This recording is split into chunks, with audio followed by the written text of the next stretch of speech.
Good morning. It is the Drake Toll Show. Westwood One Sports, the Westwood One Sports app.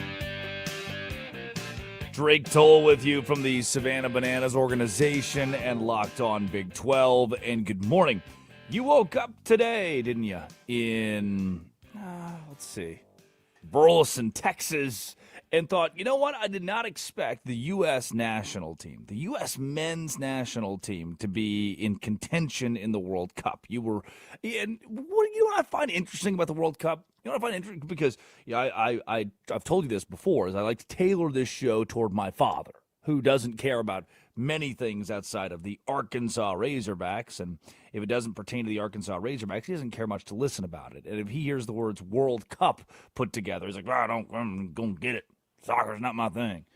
And I think that's something that permeates throughout the United States, because there are people in the world who are like, soccer's not my thing, but I do have a favorite team. Or people in the world who say, I love soccer. It's a big thing for me. I'm very pro soccer, but I'm rooting for Spain. Hold on, what? I just asked, you're from Burleson, Texas, and I just asked you, who's your team? I'm rooting for France. What do you mean you're rooting for France? You're from Burleson, Texas. Do you have family in France? No. You ever been to France? No.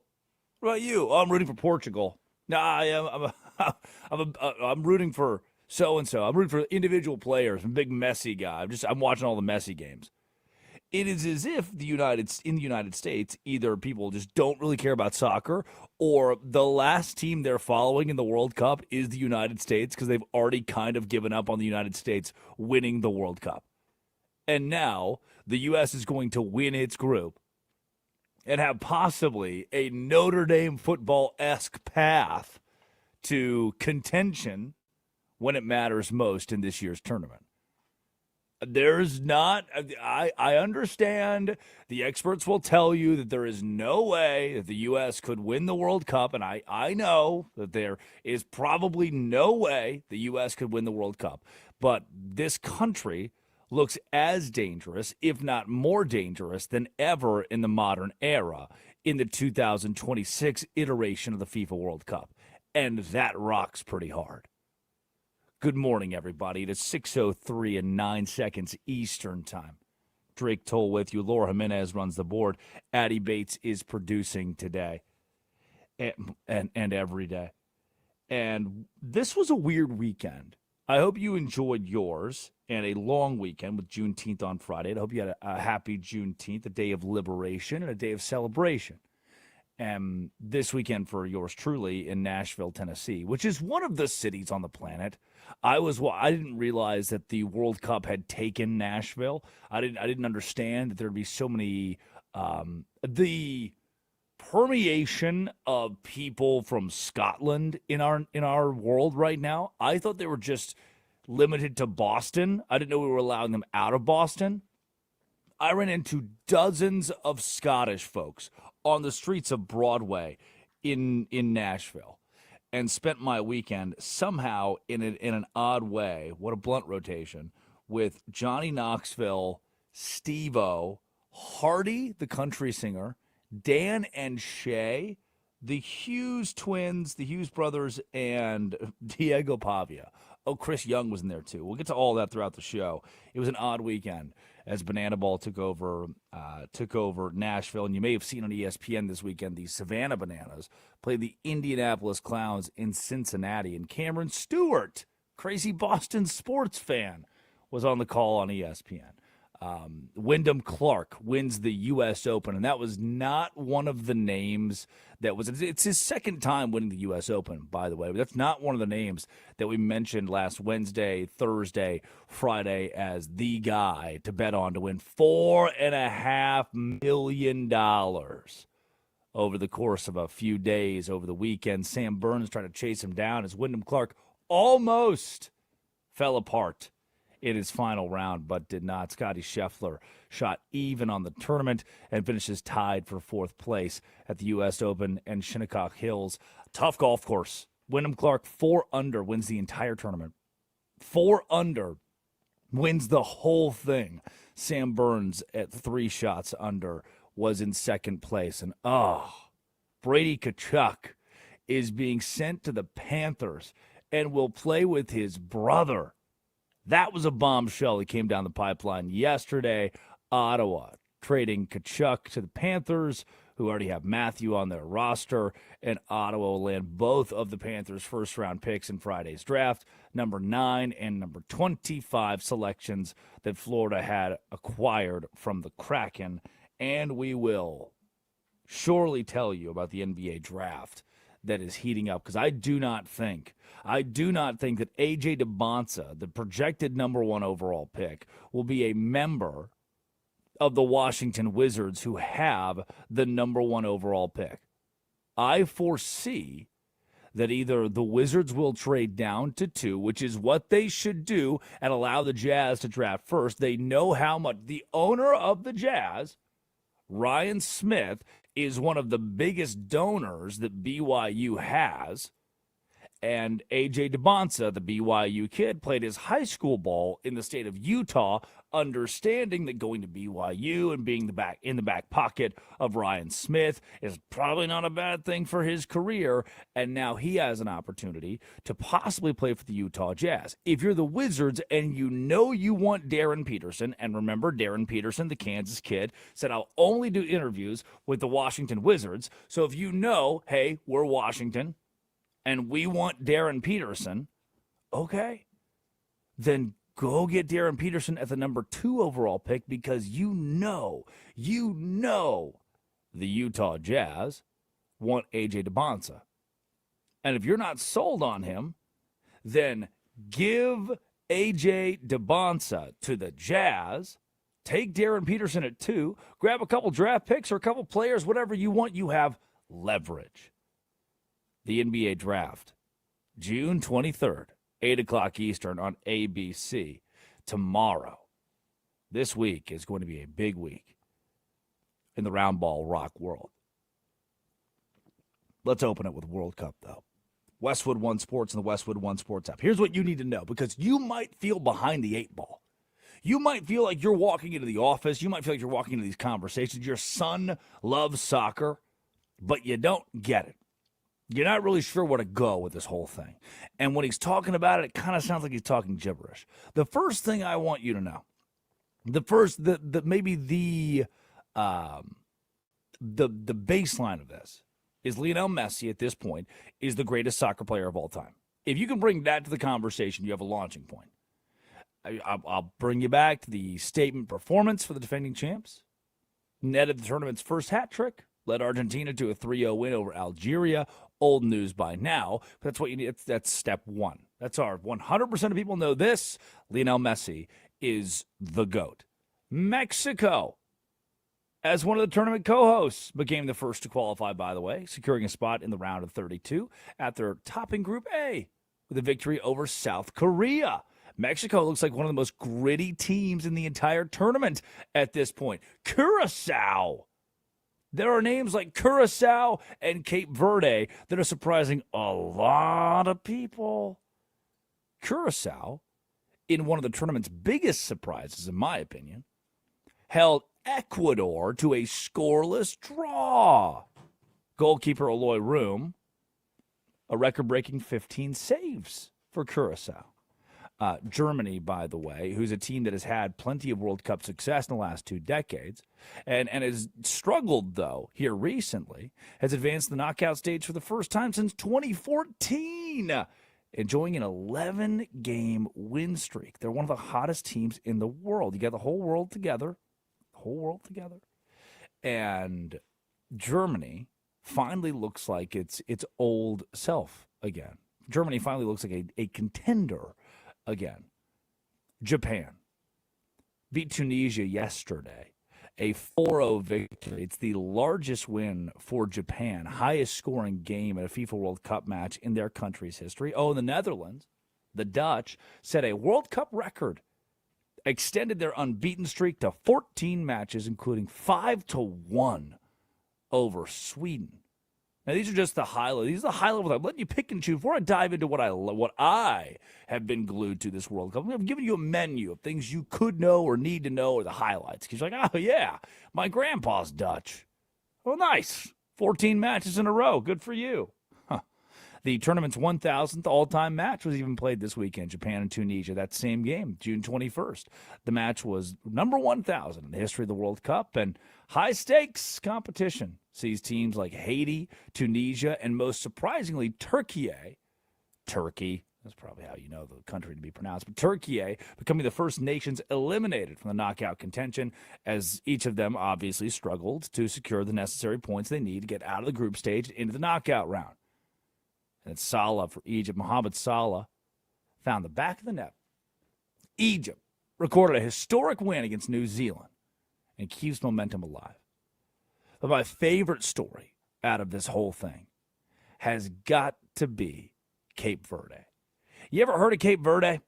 You haven't, probably. Can't say that I've been to Cape Verde myself. Their performance in the 2026 World Cup is the biggest surprise of the tournament so far. They're a small archipelago in the middle of the ocean, and they are undefeated in the World Cup. The population of Cape Verde, which again, you probably have the dog. Sunday, stop. She's eating a shoe. Why would the show just started? You can't. Don't eat the shoe. With a population of 560,000, I should say, Cape Verde is one of the smallest nations to ever even qualify for the World Cup. And what usually happens is those small nations become a fun story. And I think you may have seen on social media, the Algerian national team played a game in Lawrence, Kansas. They were stationed in, I'll use the word stationed, in Lawrence, Kansas. And all of these Kansas fans were saying, Rock Hawk, Jayhawk, Rock Chalk, Jayhawk, and Go Algeria. It became kind of this rallying cry in the middle of Kansas. That's the extent of love and headlines and pomp and circumstance that these small countries usually get, that these smaller brands, world brands, usually get. And a country of 500,000 people in Cape Verde was supposed to be that. Oh, look at them. Look at them over there. Oh, a nation with the population the size of Bristol. Yet that same nation is competing with countries that have tens or hundreds of millions of people. In their debut match, Cape Verde pulled off a huge upset by holding Spain. That's a tournament favorite. A Spain team with world-class stars. A 0-0 draw. This town, effectively, the country of Cape Verde, this archipelago, this group of islands in the ocean, compiled together against the entire nation of Spain. We're talking about half of the city of Jacksonville. We took one half of the city of Jacksonville and scrounged together a soccer team, called them Cape Verde, and let them play the Spanish. And they ended up drawing 0-0 and holding them to 0 goals. They followed that by playing Uruguay, also much bigger than Cape Verde, a 2-time tournament champion, and they draw 2-2 against Uruguay. This is their first ever appearance at a World Cup, and they enter the tournament and enter a tournament of this magnitude, proving they can hold their own against the football aristocracy. And that's rare for a team with 0 experience on the global stage that is half the size of Jacksonville, Florida. Their nickname, the Blue Sharks, has taken the world by storm. Yeah, Jacksonville, Florida, 1.01 million. You split the city in half, and you created a World Cup soccer team. And now that team is playing at the top level. At a top level in the world. They're disciplined, they're tactical, and their approach and standout performances by their goaltender, Vozina, have turned them into the tournament's darling. They are not one of, but they are the debutantes at the ball, Cape Verde. And while that's my favorite novelty story, I think what's kept me glued to the World Cup so far is the United States looking really good, and the United States having an opportunity to win late. The U.S. men's national team has implemented an effective tactical shift between possessions and defense. While in possession, 3-4-2-1. When defending, 4-2-3-1. Pushes fullbacks high to create width. And the anchored return of Tyler Adams, his ability to shield the back line, win duels. This is the most versatile I feel like a U.S. team has looked in over a decade, if not longer. You have one of the most complete striker rotations that the nation's ever brought to a World Cup, and different profiles that are still exploiting weaknesses of your opponents. And I also, there's something to be said about the home field advantage that the United States gets in the World Cup. It's not everything, and it's not something that I put a ton of stock in coming into this. Like, yeah, surely the U.S. will be aided a little bit by being proverbially at home, by playing in Seattle. But they destroyed Paraguay 4-1. They destroyed Australia 2-0. That's 6-1 combined in your first two games at the group stage of the World Cup. And now, in a couple of days when you play Turkey, you don't even have to win. You can play this strategically however you want to. Oh, Pulisic needs rest? Cool. That's fine. Oh, we need to slow it down a little bit. We don't have to take it. We need to adjust this. We need to work on this. Yeah, that's cool. That's fine. The United States has won its group. 6 points right now. Turkey has 0. It's one of, again, the bigger surprises so far of the World Cup. They are out. They will not make it to the knockout stage of this year's tournament. There's your daily sprint. There's your sprinkle of World Cup soccer, because the United States, Cape Verde is a name you need to know, and the United States is contending. So if you want to love anybody, don't be like, well, yeah, I'm from the U.S. and born and raised here, but I'm rooting for Spain this year. Don't do that. Don't do that. There's cause to root for the United States and Cape Verde.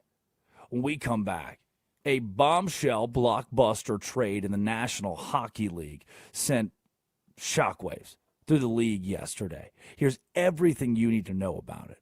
This is Westwood One Sports and the Westwood One Sports app. This is the Drake Toll Show. The U.S. men's national team is 2-0 for the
And I was taking shots from the front and the back.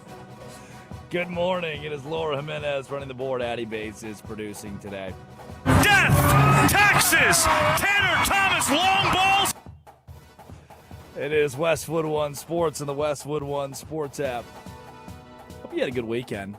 3-day weekend, federal holiday on Friday. And again, hope you had time to reflect on Friday, a day of liberation, Juneteenth.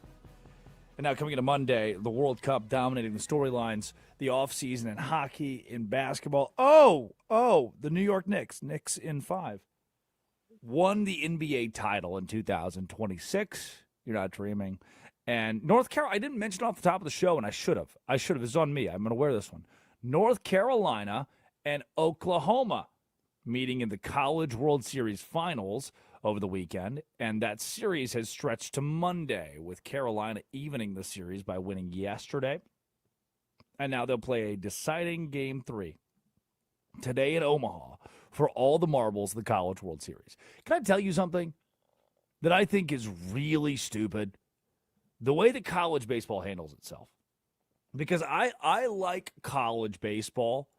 I am a fan of college baseball. I grew up rooting for the Arkansas Razorbacks, watching the Arkansas Razorbacks. Remember vividly, and that ball drops in right field, and ESPN sends a push notification. The Razorbacks are national champions. And they sent it when the fly ball was hit, and it's dropped in foul territory, and they have to unsend the notification, and then Arkansas loses to Oregon State. And it's this whole big thing. I grew up idolizing Omaha.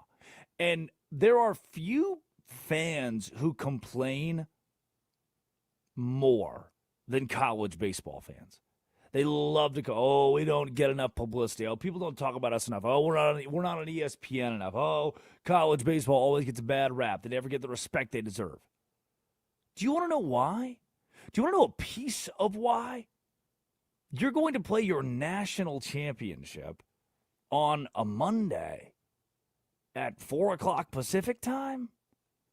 Like, you're going to play your national championship on a Monday after your tournament's already ran for 2 weeks. And instead, the last time they played the semifinals on Wednesday, gave Thursday and Friday off for the two teams playing the title, and then Saturday, Sunday, Monday. You're going to play your championship, the big thing that you do, on just a weekday. Well, college football does it. Well, college basketball does. Those are appointment television games. People are sitting down to watch the national championship in college football. They are removing things from their schedule to watch the final in March Madness. And in the NBA, oh yeah, well, the NBA finals play games on Tuesdays and Fridays and Thursdays. That's with respect to college baseball, that's the NBA finals. Or that is the World Series, the Dodgers and the Yankees. People are going to watch that. Oklahoma and North Carolina, for a large portion of the nation, like, oh, cool. Well, see the score later. Good luck. And both of those teams play in a deciding game today at 7 p.m. Eastern time. But who has the opportunity on June 22nd to carve out the schedule on a Monday night to ensure they're glued to a television? Saturday's final score, Oklahoma 9, North Carolina 3. The Tar Heels ace got just obliterated. And 6-2, Carolina as the home team lost on Saturday. Visiting team won on Sunday. And now, tonight, North Carolina will play the home team. They'll be the home team again and play Oklahoma at 7 o'clock. The winner of that game will be the winner of the College World Series in 2026. Yesterday, bombshell news comes down the pipeline out of the NHL. We have just entered the offseason.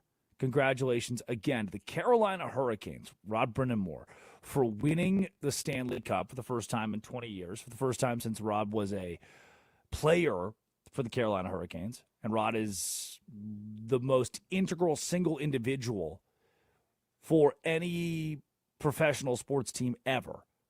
Of the franchise's 100 or so, Josh Graham was given the stat multiple times, 100 or so postseason wins. He's been a part of 97 of them, all but 3 of them. And congratulations to them on winning the Stanley Cup. But now that you've won it, now that we've given a week, everybody slept since then. we dive into the off-season storylines that create buzz for 2027. I think Addie, 26, 27, I should say. I think Addie hit the nail on the head last week when she said the reason we flip to the offseason so fast, the reason we talk about the next season so fast is because now every team is eligible to win the title for the following year. Every team's back in it. The second the championship ends, the second the Knicks win it, the second the Carolina Hurricanes win it, now your team, the Dallas Stars, or your team, the Detroit Pistons, have begun their clock. All right, great. That season's over. The next season begins. Where are we? What can we do to rebuild, to reload, to win at a high level? And when the Florida Panthers asked themselves that question, the answer was go make a blockbuster trade. Go get Brady Tkachuk. Go make a win-now move for a kid who was drafted 4th overall, first-round pick to Ottawa. Grab that guy, pair him with his brother, and let's play ball. It reunites Brady Tkachuk with his brother Matthew and creates a high-profile sibling tandem on an NHL roster. That alone, those two names together, is blockbuster. They have long co-hosted the Wingmen podcast. Recently celebrated a gold medal together. Team USA 2026 Winter Olympics in Milan with the Hughes Cats. Ran into them this weekend in Nashville. Said hello. Hey, good to see you guys. Their chemistry for the Tkachuks, their public-facing brand, their energy and on-ice synergy make this one of the most commercially, strategically significant pairings, I'd say, in hockey history, at least recent hockey history. Where you say, oh, yeah, those two guys together is going to make a lot of sense. There's an oddity in this. If you're the person who's like, man, I don't even get a rip about hockey. All right, cool, I understand. I won't make you here. But the idea that two players at a pretty high level of their game, at a pretty high level of their craft, two people, two human beings who are brothers can unite on a professional roster to help a roster win, it's pretty cool. The trade arrived as a surprise because as recently as late April, after the Senators were eliminated from the playoffs, had gotten swept, Tkachuk and the Senators had squashed all trade rumors. I remember 3 months ago when ESPN had done a pretty in-depth piece, pretty in-depth article about Tkachuk saying he probably wanted out. There were a ton of trade request rumors that were being floated. But then Brady explicitly stated he was, quote, fully committed to Ottawa. And there was a sudden shift then it went away from him wanting to be traded. It's like, all right, wow, hard, fast shift. Brady Tkachuk wants to stay in Ottawa. And now, just as sudden, we flip in the opposite direction. Snip, snap, snip, snap. 2 months later, a trade goes through. And it's a shocking development for me. I didn't see this coming at all.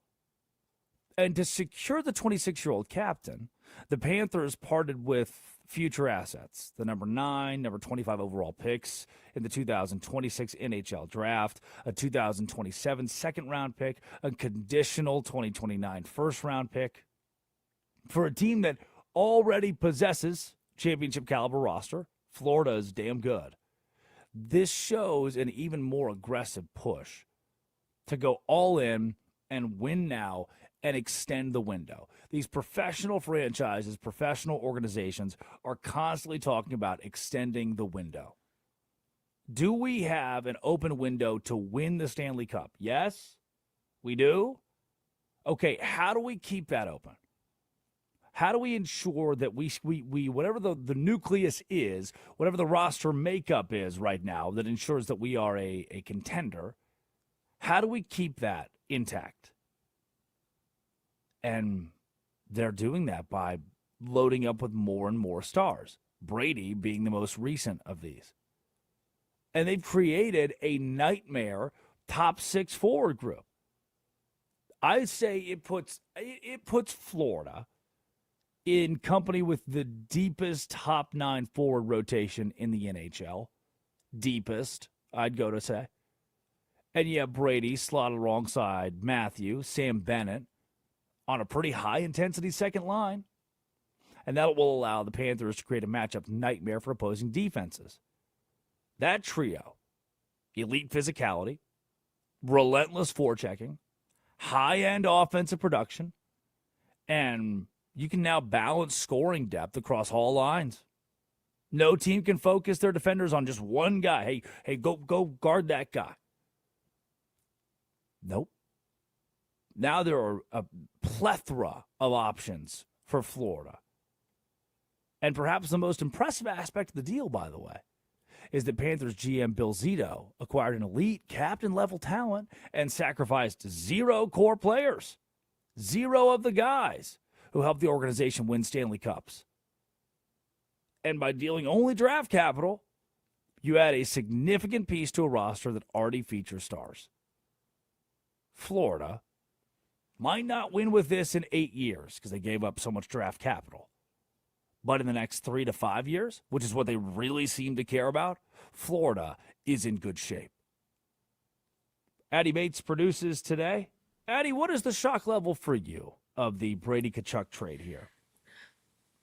I think there was a lot to do about the buzz, considering Brady. So here's the deal. The brothers were a big pivotal part of the Olympics. So there's that buzz in and of itself. Could they afford him if they wanted to extend him? I don't think so. I don't think they could have afforded him. Now, I think the Senators won this trade because you get to build for the future. Whereas when you're Florida, the Rat Pack is back. You have Marchand, you have the 2 brothers. You're hoping you win now, or else this is going to blow up in your face and look like a disaster. You traded away 2 first-round picks in this year's draft. 2 first-round picks. And so, I don't know. I don't even think they're the best team in Florida at this point. I still think Tampa Bay has them. They look like a disaster this year. But yeah, they're bringing the Senators captain to their team. He's going to be with his brother. That's going to be great for them. But I still think the Senators won this trade. It's a win-now move for the Panthers. It is a win in a couple of years move for the Ottawa Senators. Addy Bates produces. Laura Jimenez runs the board. When we come back, it's time for our biggest losers of the day. This is Westwood One Sports and the Westwood One Sports app. This is the Drake Toll Show. The U.S. men's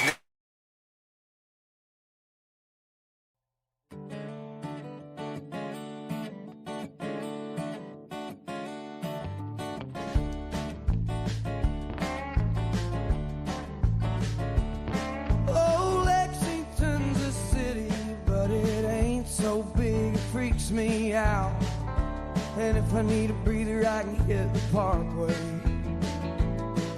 Be home before the bars all close, drink away the lies she told, think about the days. She was a pure-eyed child, a rodeo queen, high school lover in a badass Jeep, far from the eyes of a watchful town. Mama didn't need to know. Good corn liquor to shake this cold, and good heart loving on a gravel road. Juliet, won't you crawl outside your window and dance in the arms of your redneck Romeo?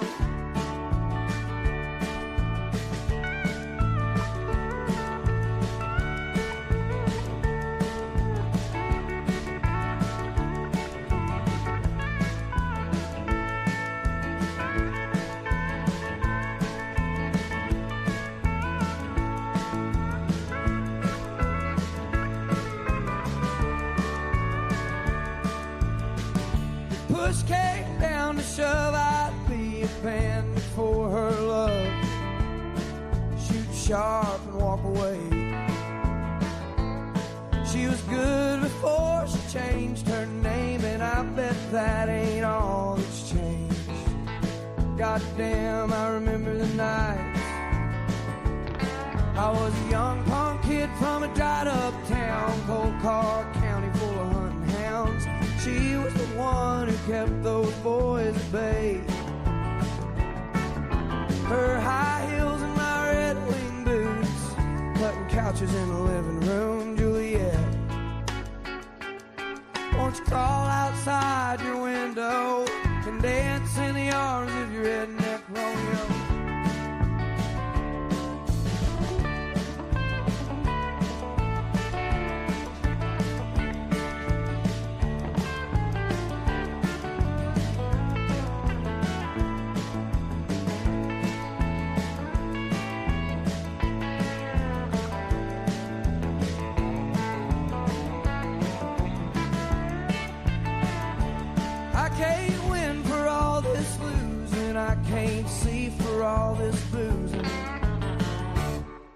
By God, I can keep it together. Just to hold my baby close, get her moving down a county road, make up for lost time. She was a few-eyed child, a rodeo queen. She ran on sex and gasoline, far more money than a boy like me could hold.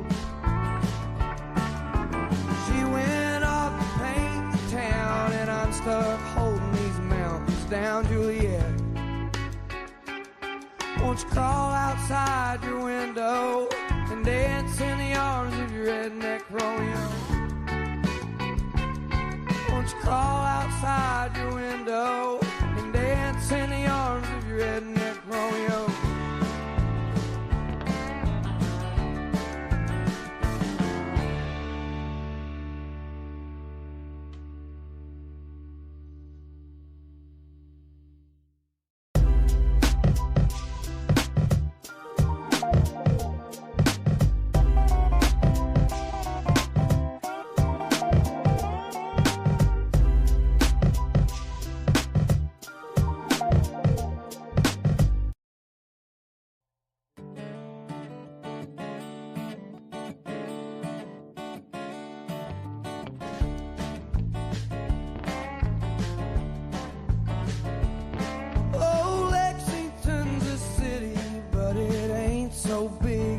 Me out, and if I need a breather I can hit the parkway,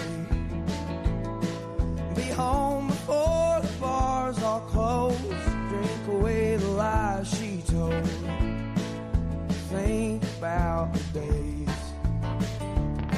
She was a few-eyed child, a rodeo queen, high school lover in a badass Jeep, far from the eyes of a watchful town. Her mama didn't need to know. Good corn liquor to shake this cold, and good heart loving on a gravel road, Juliet. Won't you crawl outside your window and dance in the arms of your redneck Romeo?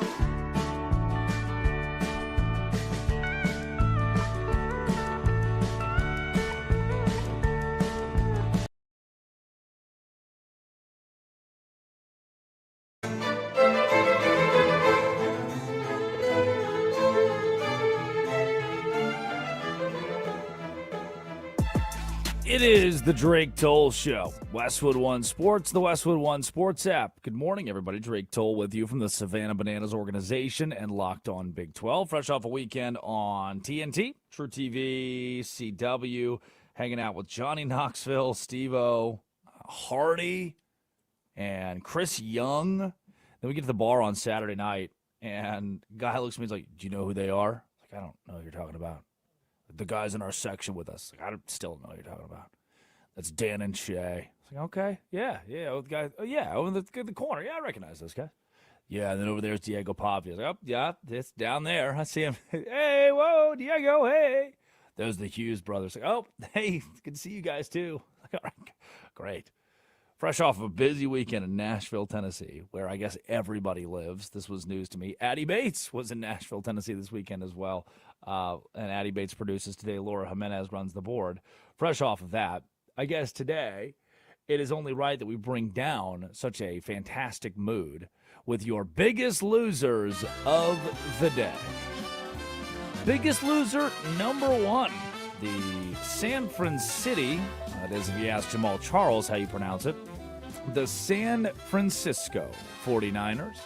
Brandon Ayuk says, go Commanders, and raise hail on his latest Instagram story. Here is Brandon Ayuk. Man, what's up, everybody? I had a great Father's Day.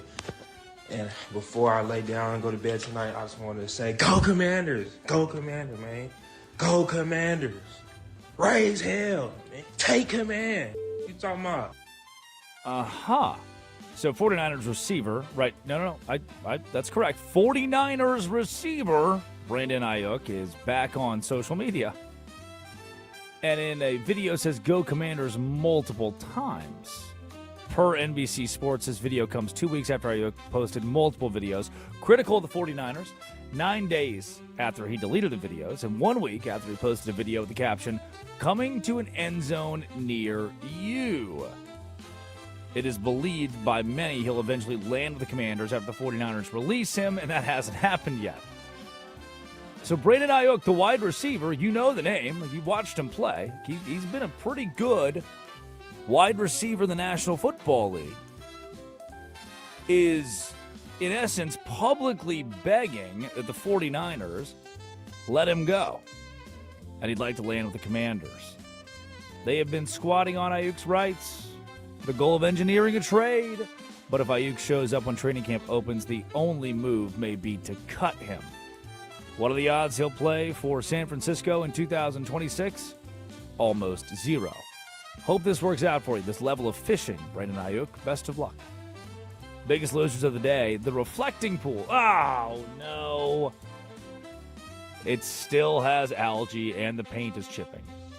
The president posts on Truth Social, work will begin immediately on fixing the seriously vandalized reflecting pool. What?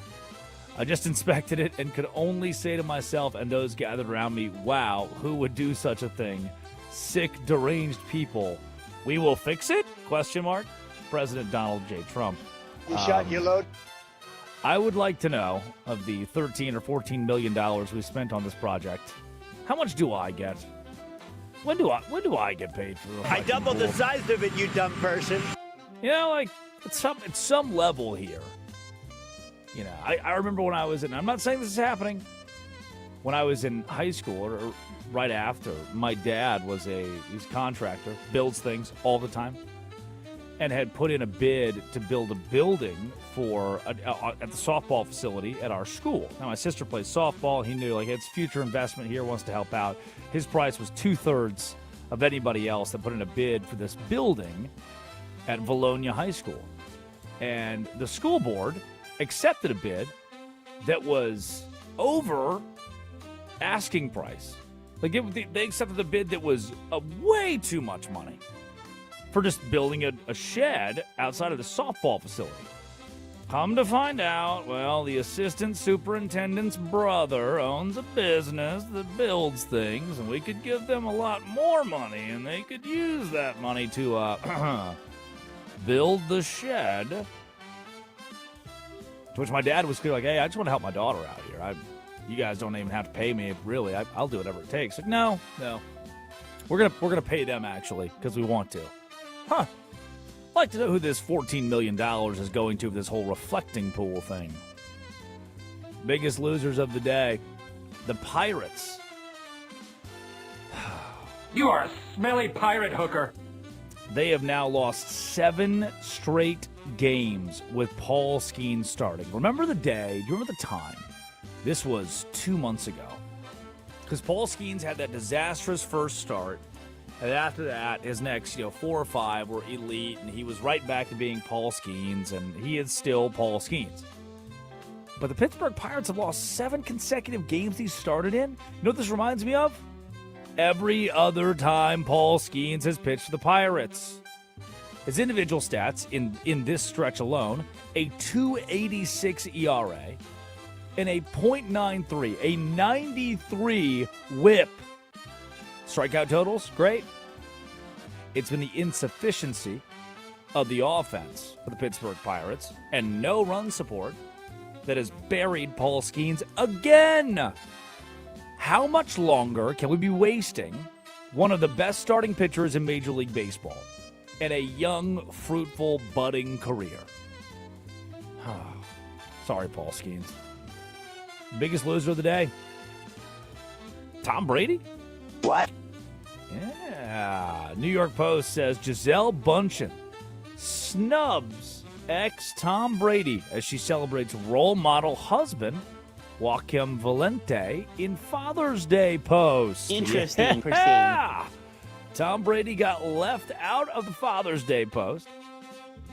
Lion champ _Lion tweets out, Tom probably dirt, but he threw 650 more touchdowns than the Valente guy, so we stand with him. No celebration from Bunchen to Brady, but the world loves that Tom Brady is the greatest of all time in his sport. And so they're giving him a pass for being, I guess in Giselle's mind, a questionable father here. No happy Father's Day for him. Biggest winners of the day, the Trash Pandas. John Boy tweets yesterday, the Rocket City Trash Pandas wore these alternate jerseys and caps over the weekend. They rebranded to the Rocket City White Sauce. And it's just a white bottle with white fluid protruding from it that has buck teeth and glasses. Mayonnaise? I think there is universal confusion over this one. What? But it's okay. Rocket City's clarifying. 1925 at Big Bob Gibson's Barbecue in Decatur, Alabama. The state's favorite condiment. The tangy taste of Alabama white sauce. Because that makes it better. Chicken, pork, seafood, you throw anything with a little Alabama white sauce, it's good to eat. Other biggest winners of the day over the weekend in Nashville, Tennessee. Down by 1.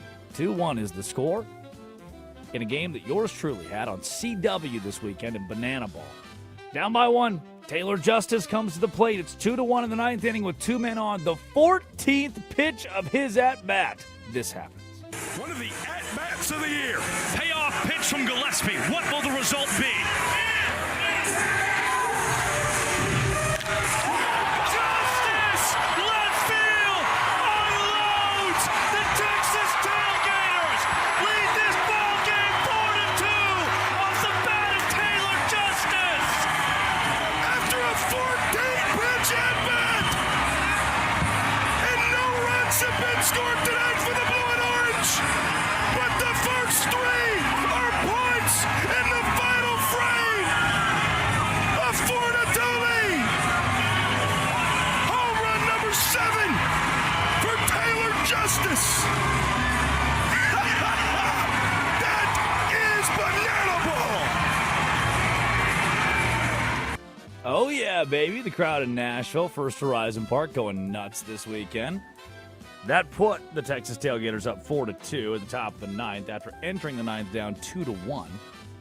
But here they come, the defending champions of Banana Ball. And Banana Ball was showcased this weekend on the CW, on TNT, True TV, and ESPN. Will be showcased this weekend. I'll be up in Eugene, Oregon, Autzen Stadium on ABC at ESPN. Bottom of the 9th. Taylor Thomas comes to the plate. All of a sudden, it's 4-4. And here's a walk-off to win it and sweep Nashville for the Party Animals. 10,000 people have been given a treat. Thomas, left field, no man's land. Who's got it? No one's got it. This ball game's over. The Party Animals have swept Banana Ball's #1 team. Taylor Thomas walks it off in Nashville. Are you kidding me? Oh my!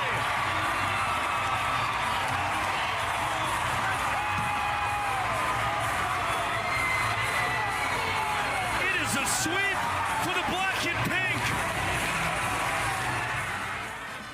Utter chaos again in Nashville, Tennessee, as the Animals sweep. A little Texas leaguer to left. In comes Zach Watson, the LSU baseball legend, former participant in the College World Series himself. Ball drops as it just fell where nobody could get to it. Reese Hampton scores from second. Animals win it, sweep the weekend, and climb the Banana Ball standings. They are now second in the Banana Ball Championship League, tied for second. No, I said third. Third behind the Bananas. And final biggest winner of the day, Curtis Poindexter. On behalf of myself, Addie Bates, Laura Jimenez, all of us here at Westwood One Sports, we are excited and wish Curtis Poindexter the best as over the last week or so, he has taken some time to consider career decisions and what is best for him and ensuring that he has a lengthy, successful radio career. And he was a stalwart of this show for the first 6 months of its programming, and we are incredibly grateful for his time with us. But he is moving on to the big radio in the sky, and plenty of things in his career moving forward that we're excited about for Curtis as he ventures off into new radio adventures. In the meantime, for us, when we come back, it is our obituaries on the Drake Toll Show. This is Westwood One Sports.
Hey lady, you got the love I need.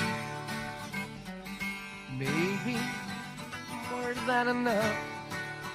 Oh, darling, darling, darling, walk a while with me. Oh, you got so much, so much, so much.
up at the after joint, dancing on the people dancing on the people. I got people on the people dancing on the people with the people on the people, smoking CO2. See me, see you the dancing Drake on the Toll people. Show. Climb up on the booth, hanging from the people on the people. Westwood One Sports, the Westwood One Sports app. I got people on the people dancing on the people. Addy Bates produces. Laura Jimenez runs the board. And it is 7 o'clock and 14 seconds Eastern Time. Good morning to all of our affiliates across the world. You can listen to the entirety of the Drake Toll Show on the Westwood One Sports app or the Westwood One website. Yeah. Sirius XM 375 and the Drake Toll Show YouTube channel. Or if you'd like to listen to the entire show in post, wherever you find your podcast, and you can call or text the show 310-840-4910.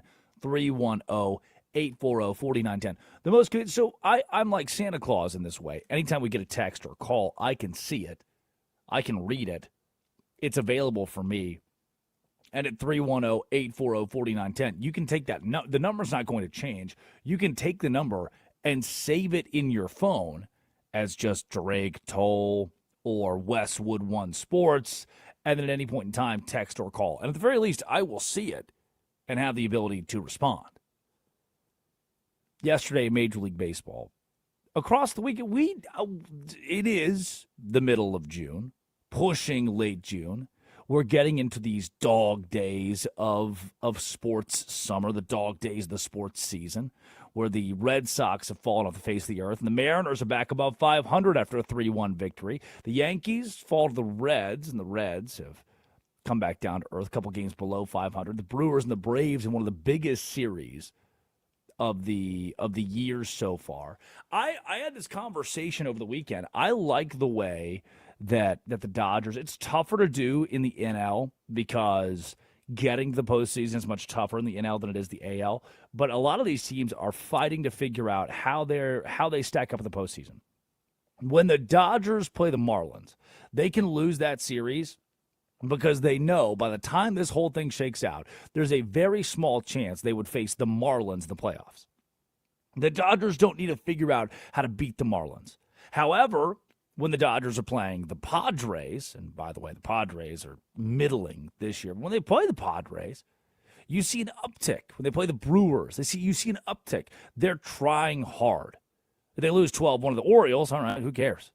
We're not going to see them in the playoffs. Now, when they play a series against the Phillies, it's a different look Dodgers. What they're doing is saying, hey, as long as we get to the postseason, that's all we care about. We don't care about winning 132 games in the regular season. Let's just get to the playoffs. And along the way, in these series against legitimate contenders from the NL or teams we can face in the World Series from the AL, let's compete to figure out how we win those. That's what the Dodgers' strategy has been the last couple of years. It's what the Dodgers' strategy is this year. If we lose 12-1 to the Orioles, who gives a ding? If we allow 15 hits, who gives a ding?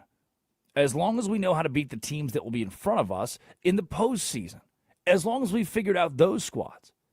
2 objectives. 1, make the playoffs. 2, know how to beat the teams that are there. That is the plan for the Dodgers.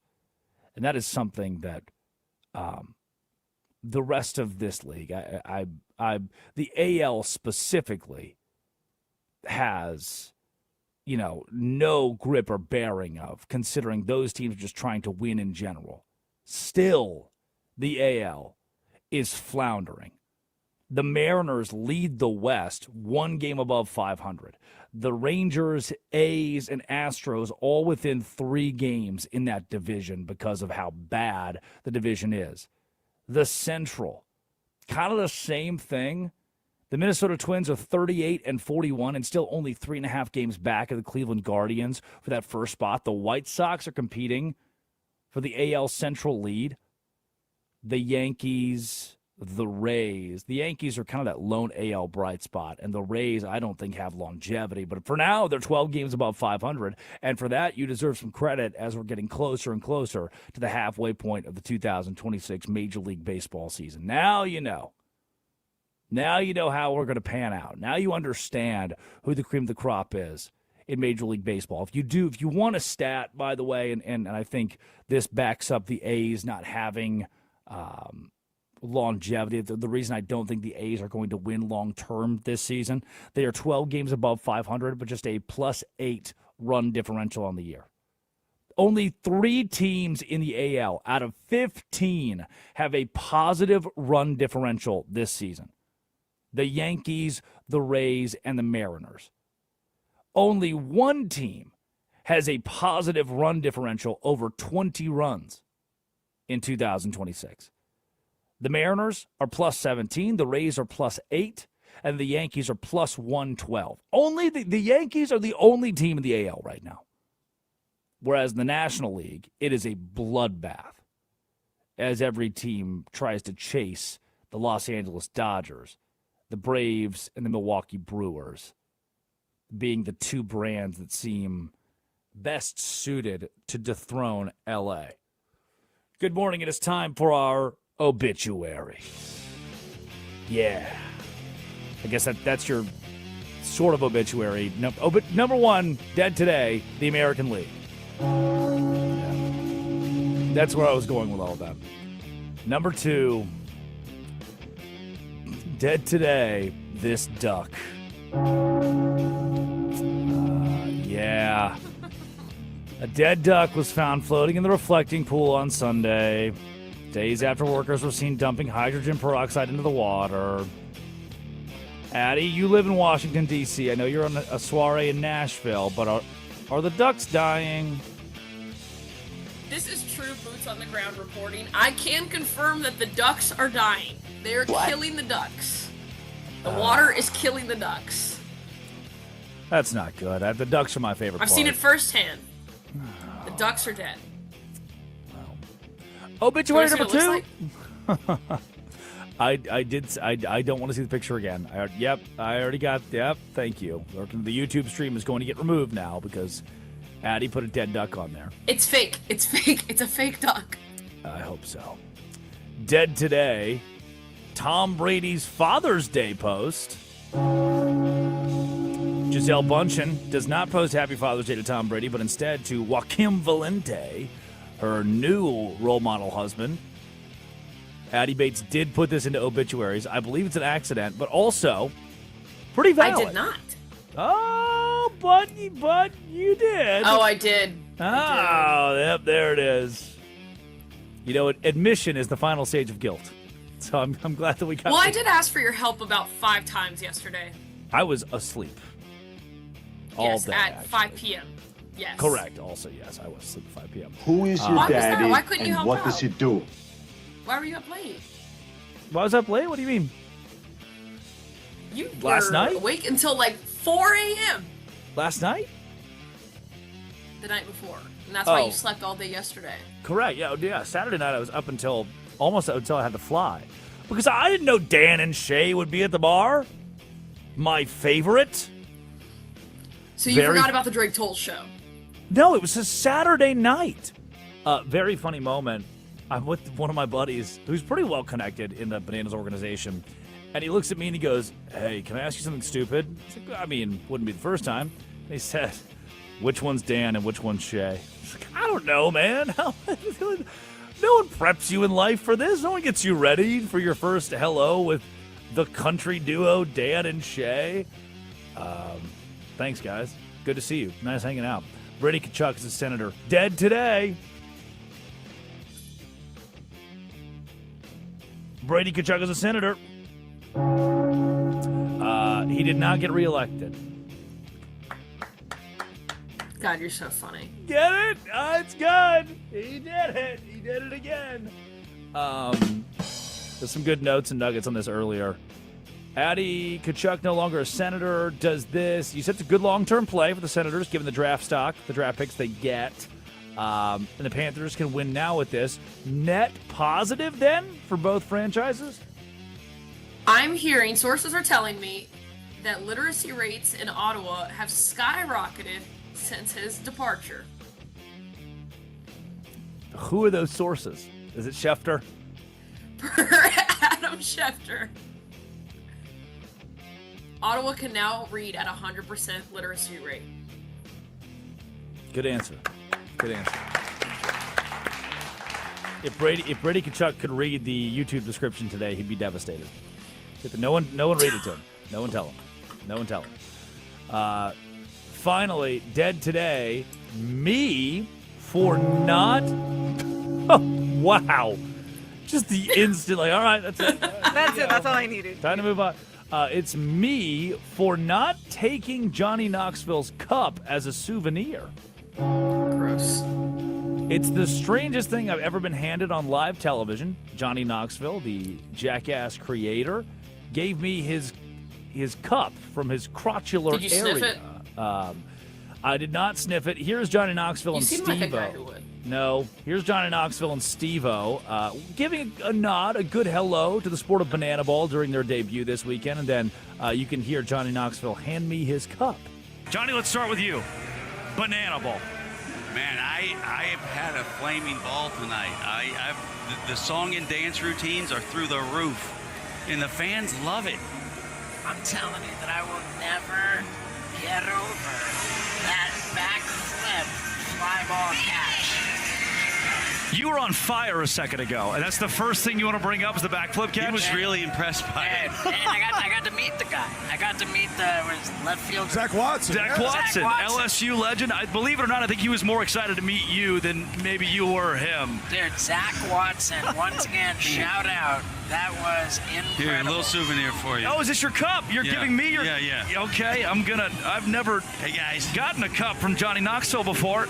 Did you bring your own cup today, I guess? No, you guys supplied the cup. We're good at that. We're hospitable in that way. Come to find out, Bronson Ballholm of the Party Animal was like, I have a cup you can borrow. And Johnny Knoxville wore the cup while he took an AB. Also, could you tell which one was Steve-O and which one was Johnny? So I had to look up. I was like, what happened to his voice? Because I've heard him a million times. Kind of nothing. AI says, you ready? Oh, Steve-O's Allen Iverson raspy says. voice is primarily because he misuses his throat muscles to speak rather than utilizing his vocal cords. He's blamed his heavy drug use in the past, but his doctor says he sucks at talking. Oh. It is a distinct voice. It doesn't hurt the brand for Steve-O. It's jarring. I didn't know. I was like, okay, when I shake his hand, will he be like, hey, dog, what's going on? Like, is he gonna be like, oh, I get it. You play it up. Nope, that's how Steve-O talks, man. Those two guys were a treat to be here. Johnny Knoxville, they're like, oh, those guys are idiots. They are controlled geniuses. I understand that the stunts they do and whatnot but what they do is with intentionality. They're tactical. Some of the great entertainers of all time. Jackass, their final movie comes out this Friday. Those are our obituaries. It's time for the quickie. Top 5 headlines. And wait. Final obituary. Dead today. Addie's microphone. Yeah, just want to go ahead and put that out there. We know it is plugged in. But for now, she sounds clear and I can hear everything she's saying. But that's why it's a little echoey. Just wanted to clarify for those who were wondering. It's time for the quickie.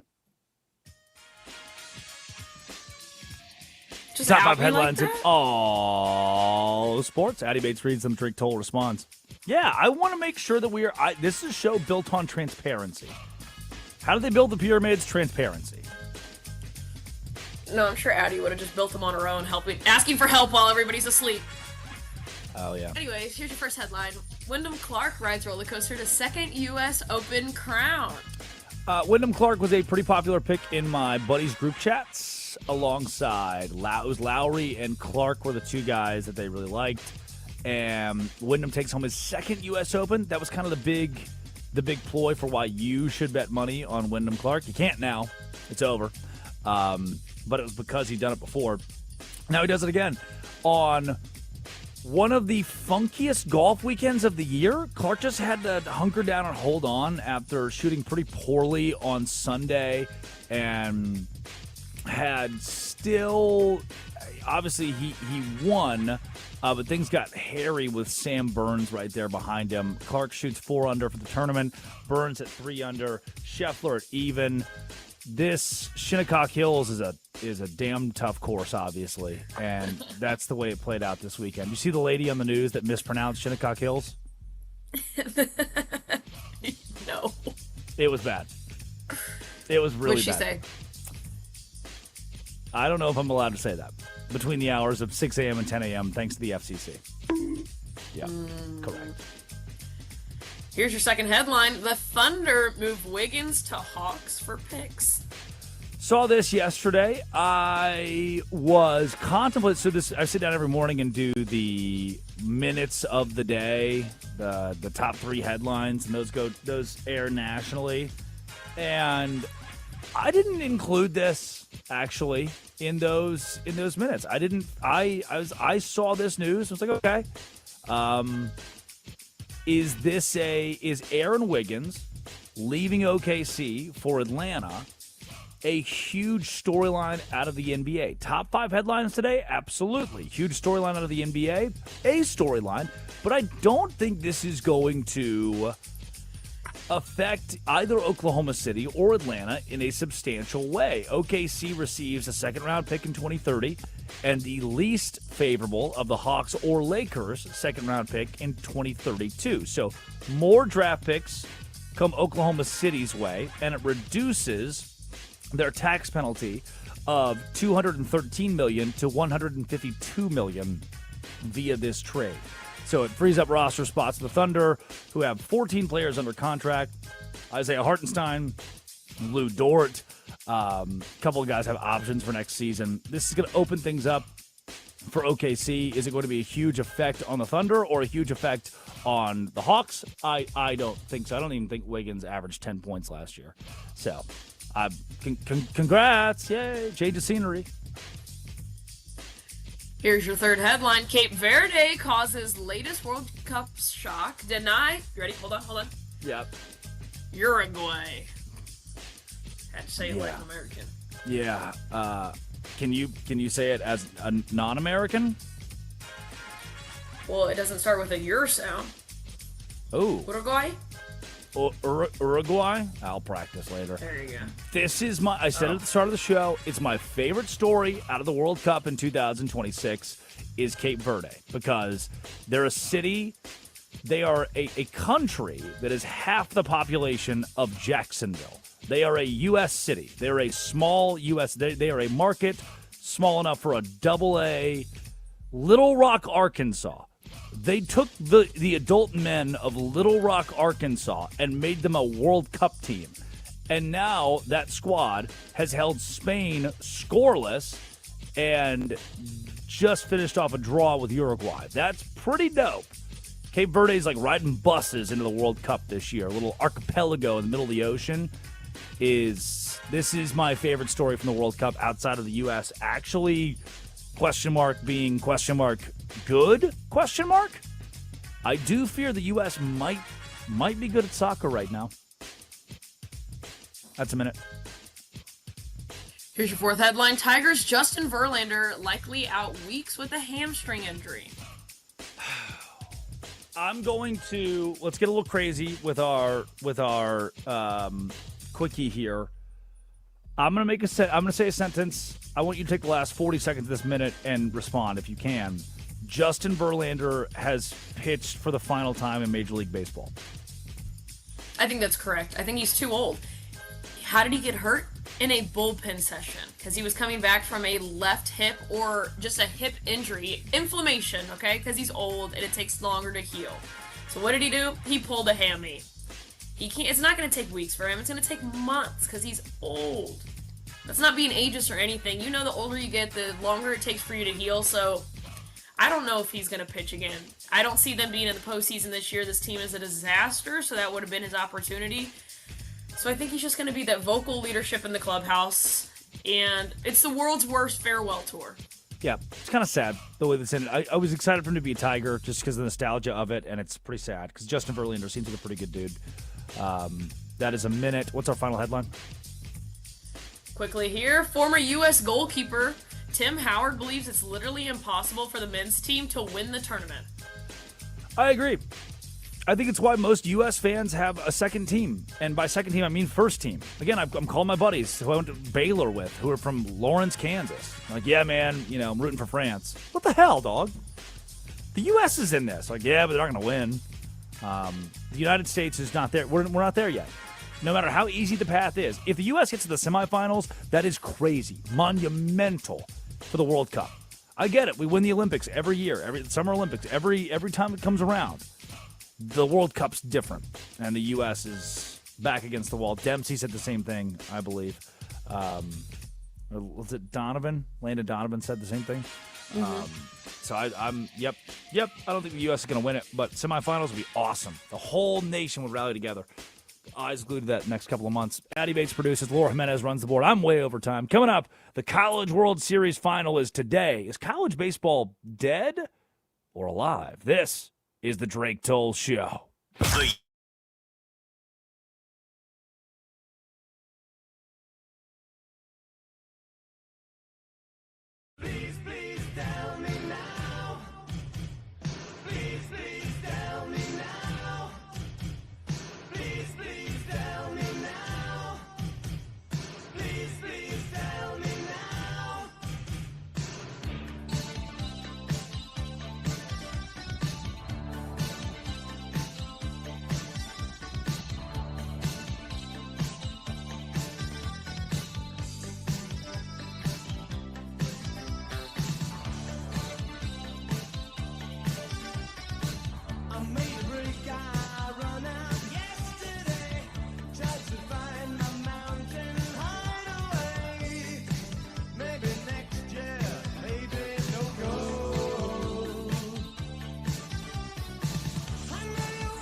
the Drake Toll Show. Westwood One Sports, the Westwood One Sports app. Drake Toll with you from the Savannah Bananas organization. Locked on Big 12. And right here on Westwood One Sports and the Westwood One Sports app. The College World Series is tonight. We've been talking all day long about the World Cup and how the United States of America has an actual shot to win deep into the tournament, when the whole thing would be that's a lot to ask for the United States of America, who does not have a great soccer acumen, but winning things is possible for the United States. Cape Verde, this little town, effectively a town, archipelago, middle of the ocean, size of half of Jacksonville. Take the east side of Jacksonville and scrounge together a soccer team, and they are competing at a high level in the World Cup. It's happening right now. And in my opinion, the World Cup being in the United States has brought the entire world to the realization that, we hear a lot of bad things about the U.S., but the nation itself is no 1 or 2 or 6 or 10 individuals who are politicians at the top that give this place a bad rap on either side of the aisle. But no, this place is full of good people and beer, and both of those things the foreigners are taking advantage of right now, who are entering this country to watch the World Cup. And I love the scenes of Egypt or Uruguay or Cape Verde and the stands. They show these fans who have packed out SoFi Stadium. Greater Los Angeles Stadium. Or Levi Stadium. Greater San Francisco Bay Area Stadium. Yep. For every World Cup match, American stadiums like Hard Rock Stadium, Miami Stadium, have had to rebrand to, in essence, the city name, because the World Cup, FIFA, who sponsors the World Cup, the governing body, does not allow you to play these matches in branded stadiums. Funky, I know. So now these newly named stadiums who have buried, like Gillette, have had to cover up all sponsor names and logos on the complex. Those stadiums, like Boston Stadium, becomes a place that countries like Japan or South Korea are taking over. It's pretty awesome. Wyndham Clark wins the U.S. Open. The Thunder move Wiggins to the Hawks for a couple of draft picks, because the one thing the Thunder needs more of is draft picks. Brady Tkachuk to the Panthers, joining his brother Matthew.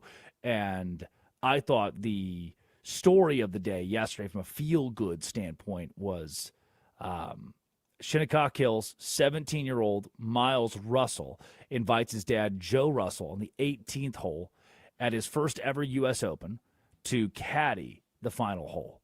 Miles Russell, 17-year-old, playing the U.S. Open.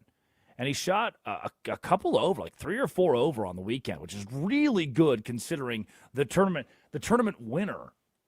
He shot 7 over, which is really good considering the tournament winner shot 4 under in a gross, gritty Shinnecock Hills over the weekend. He invited, Miles that is, his dad, Joe Russell, to caddy the 18th hole. That's pretty cool. Tonight, though, I opened with it this segment. I want to talk about it for a bit. College baseball season comes to fruition with a winner-take-all Game 3 between Oklahoma and North Carolina. Oklahoma finished the Southeastern Conference season below 500. This is an OU team that is scary based on momentum. And baseball is a sport that is based in momentum. Baseball is also a sport that at the collegiate level, people aren't watching enough. Now, there is record-breaking viewership for marquee events like the College World Series. I think the West Virginia and North Carolina game had 2 million viewers. The West Virginia and Troy game had 1.5. I think Pat McAfee's a big piece of that, too, as he has garnered a lot of publicity for the Mountaineers baseball team. And ESPN, they would consider that a win, having 2 million viewers for the College World Series. And the record-breaking numbers of viewership are good. But 2 million is not what they want. The Texas Rangers and Diamondbacks had a record low World Series in viewership, with 10 million folks on average watching their games, between 10 and 12 million. So $2 million being your cap, and that not even being the finals, but just a matchup in round 2 of the College World Series between the Mountaineers and the Tar Heels, is a puzzling thing for college baseball. College baseball fans complain more than anybody about the lack of coverage for college baseball. They complain more than anybody about how people don't talk enough about college baseball. We don't focus on it enough. The national pundits, the talking heads, they don't discuss college baseball enough. Well, critics are now pointing to a dangerous cycle where the sport's lack of consistent media visibility is what's hindering growth. And I would say that if there's anything killing college baseball, if there's any reason that baseball is not at the forefront of people's minds, it's the fault of college baseball. Did you know between 2019 and 2024, the numbers for youth baseball participation dropped by 20%? That is the most of any major sport. Why? Well, man, and this is, people are, I work for the Savannah Bananas. People are like, well, it's because the Bananas killed baseball. 2019, banana ball didn't exist. 2022, banana ball barely existed. It had 7 cities that it was played in. 2023, there was 1 game on ESPN. Slowly, the growth of banana ball, and the goal in the growth of banana ball is to grow baseball. We want to make baseball fun again. The reason that banana ball exists is to help boost baseball and be fans first. That's the day one when I walked through the doors at Fans First Entertainment with the Savannah Bananas organization. The first message I got is that youth baseball is down 20%. How can we help to fix it? That's our goal. So before you get the whole banana ball killed baseball, no. Banana ball is not even that. It's not that powerful to kill baseball if it wanted to. Baseball at the collegiate level is hurting baseball. And what's hurting baseball is, well, I want this new $500 bat. I want this new elbow guard. This is going to make me hit better. Dad, Mom, please, come on. Travel baseball has killed any opportunity for the kids who are mediocre to play. I love it, man. City League, there were 8-10 teams split between Valonia and Greenbrier and Mount Vernon, and we would all play these three little towns in Arkansas, and they made up for 8 or 10 teams every year in the league, and you'd rotate. You'd play, tonight we'll play the Hawks, and next week we'll play the Tomahawks, and after that we'd play the Aces, and then after that we'll play the Fury, or, we were the Rangers, the Little Rangers. You don't have that anymore.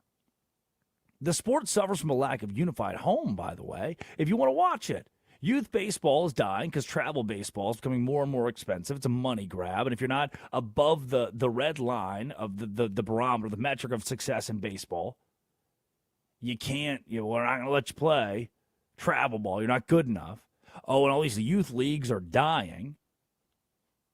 It's devastating that's why baseball is not at the forefront of our minds in June. Is because the youth level is what's falling apart. And now college games are hidden behind Flow Sports and ESPN Plus. And there's no marketing stars in college baseball, like a Zion Williamson at Duke or an AJ DeBonsa at BYU. We don't market stars at all. Promotion and scheduling, the College World Series National Championship, the final, the winner-take-all game is being played on a Monday. You play that primetime Saturday, primetime Sunday, where folks are forced to watch TV, not Monday night when they got church league softball.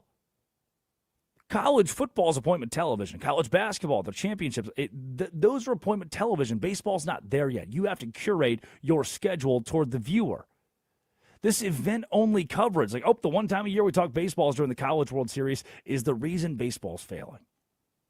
Now, is baseball really failing? Gosh, I hope not. Because college baseball, again, as an Arkansas Razorbacks fan, growing up in Arkansas, it's one of my favorite products. And I think North Carolina, by the way, Caden Glauber gets the job done. 9-3 loss in Game 1, powered back yesterday, winning Game 2 in that back-against-the-wall scenario. And Carolina has the pitching staff and Glauber may go again today, has the pitching staff to overcome Oklahoma, the depth, the better roster to overcome Oklahoma in a winner-take-all Game 3.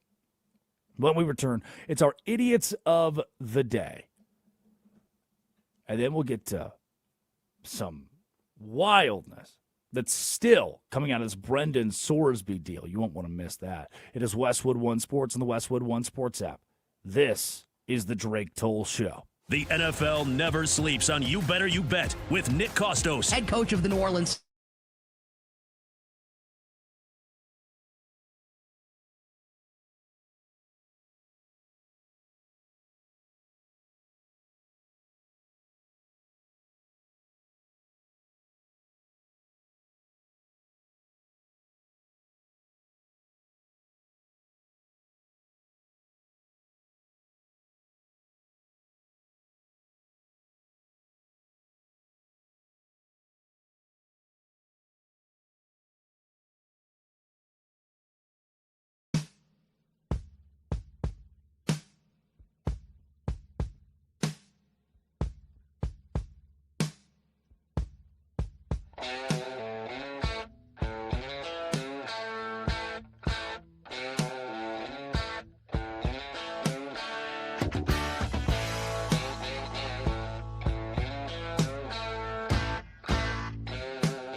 The Drake Toll Show, Westwood One Sports, the Westwood One Sports app. Braden Vahoco joins the show at the 8 o'clock hour, 8 o'clock Eastern time. Isaac Shade of Locked On College Basketball will also be with us to talk the NBA draft that is coming up tomorrow at AJ DeBonsa, whether or not DeBonsa, the BYU star, will be a member of the Utah Jazz next year, because I think he will. I know, we're getting to crunch time of if the Wizards were going to make a move. If the Jazz were going to make a move, they would have probably already done it. But we could see Danny Ainge, man. We saw him do it with the Celtics, the whole Markelle Fultz deal with the Sixers, and who's going where, and can we deke them? Can they deke us? He may be in control of the situation to get AJ DeBonsa to Utah. And Darren Peterson, I'll remind you, the Kansas star, said he would only interview with one team, the Wizards. Okay. That just sets itself up for DeBonsa to be a member of the Jazz, and I think ultimately that'd be best for the NBA, built-in fan base. He's already got the BYU folks, the Utah folks, the Utah Utes folks that are out there, know who he is, and would just be all over that storyline. I am convinced AJ DeBonsa, right now, 7:43 and 28 seconds on Monday, June 22nd. 48 hours from now, AJ DeBonsa will be a member of the Utah Jazz. We can go right back to this clip. We can go, hello, good morning. Happy Wednesday, everybody. You're listening to this clip over again. This is from Monday's show. And AJ DeBonsa is a member of the Utah Jazz. It's a time capsule. It's Inception. It's that one movie with the Leonardo DiCaprio on the island where nothing's real. That's going to be the case in 48 hours. Just sneaking that clip in there so we can replay it in a couple of days. In the meantime, today, in real time, it's time for our Idiots of the Day. Idiot of the Day. 5 years ago, Charles R. Downs tweets, professional athletes were wearing BLM masks on the field. Now packed stadiums are singing Country Roads after Team USA advances in the World Cup. The revolution is actually being televised. Welcome to the golden age. Here is, before we get to I want to break down that tweet. Before we get to that breakdown, here is, courtesy of Fox, Country Roads, live from Seattle.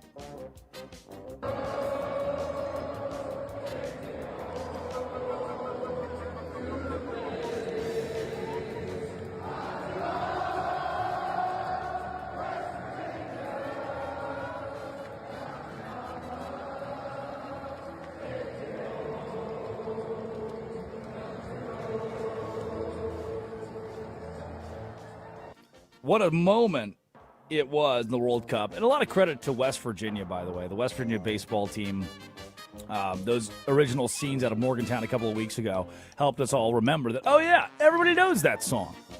We can use that as like a national rallying cry. Though making it a political thing, making it a Black Lives Matter thing, making it like, oh, athletes aren't as woke now, is an odd approach. Namely, given that John Denver was, kind of the Bruce Springsteen of the time, as Bruce Springsteen's politics have become very public. Denver was pretty public about his politics, being on the left side of the aisle. Country Roads has nothing to do with that. It's about the beauty of the Appalachian Mountains. Just trying to convey this as a conservationist and someone who loves the United States.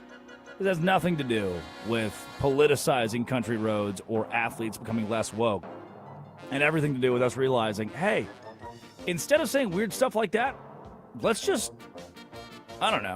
enjoy the World Cup being in the United States and enjoy the fact that we are, as a nation right now, the breeding ground for unification for the world, given what the World Cup has brought to fans from South Korea and Japan and Scotland and England who have come to the United States and realized, oh, wait a second, it's not 5 politicians on this side and 5 on the other who make this whole thing a big mess, who make the country a place that people are scared to go to. No, that actually you all are welcome here, and we'll give you our beer and you can drink all of it.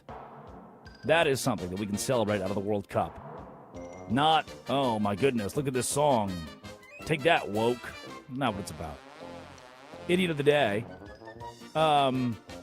Those who are not akin to the joys of the sport of banana ball. Look, if you're like, oh, I don't get it, I don't like it, but you haven't tried it, well, then that's where the issue comes. Try anything once. Give it a chance. This weekend, one of the top 5 country singers in the world currently, Hardy, the award winner Hardy, did a live performance. Party Animals versus Texas Tailgaters, and we brought Hardy up into the broadcast booth. He was a joy to be around. He was just the ultimate consummate jokester. And here's what he had to say about the sport of banana ball and its growth. Yeah, I mean, to be completely honest, the first thing I ever saw were like viral videos. I had not heard of it, and I see all these videos, and I'm like, what is this? Yeah, just my wife and I both are just like such huge fans, and we've been meaning for forever to go to a game of any kind, any teams in the league. And I became a fan from early on, just from seeing crazy videos and stuff, and just becoming obsessed with just a new take on baseball. I grew up playing baseball, so it's really cool. I'm a big fan. There's a new take on baseball. Hardy was given a treat, stayed for the entire game. There was a brawl. I asked Addie, do you want tickets? She was in Nashville. Which she said yes in New Orleans, but was busy on Saturday. And what you missed was Hardy and a brawl. There was a brawl at the banana ball game. Guy slides in home plate, ties the game up, 9th inning, gets in the pit. The pitcher was at the plate. It's a pass ball. Pitcher's there to tag him. Stands up, one of those classic crotch and face moments. Uh-oh. And then, two guys slide to the plate together. One stands up quick, and when he stands up, you get kind of hung up on the guy. That happened. Oh, you do? You get a little hung up on the guy's crush. There was an altercation at the Darty I was at. Where were you? Okay, that's good. I could have done both the Darty and then gotten to the brawl at the banana ball game. Both teams were separated pretty quickly. It was awesome. Dudes rock again. Crotch in face, slams the helmet, looks down at the guy and is like, "Raw." Both dugouts clear. It was awesome.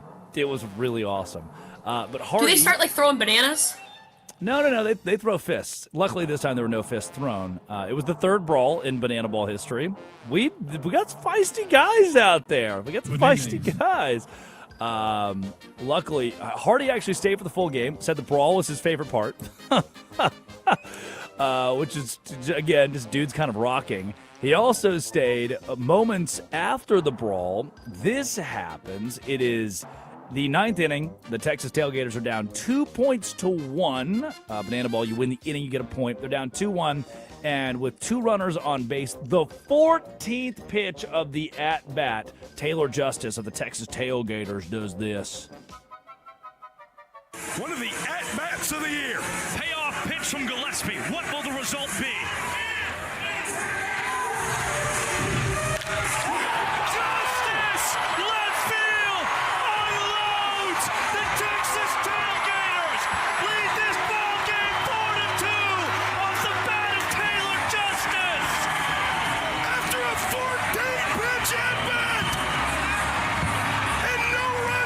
Scored tonight for the Blue and Orange, but the first 3 are points in the final frame of Fornatoli.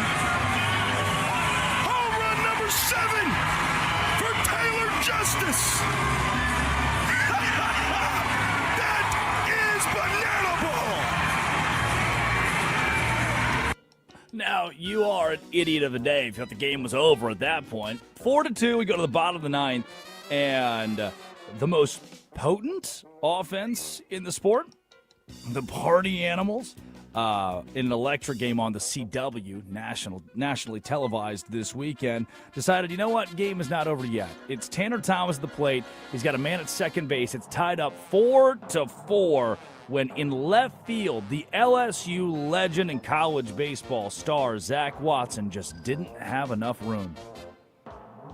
10,000 people have been given a treat. Thomas, left field, no man's land. Who's got it? No one's got it. This ball game's over. The Party Animals have swept Banana Ball's #1 team. Tanner Thomas walks it off in Nashville. Are you kidding me? Oh my!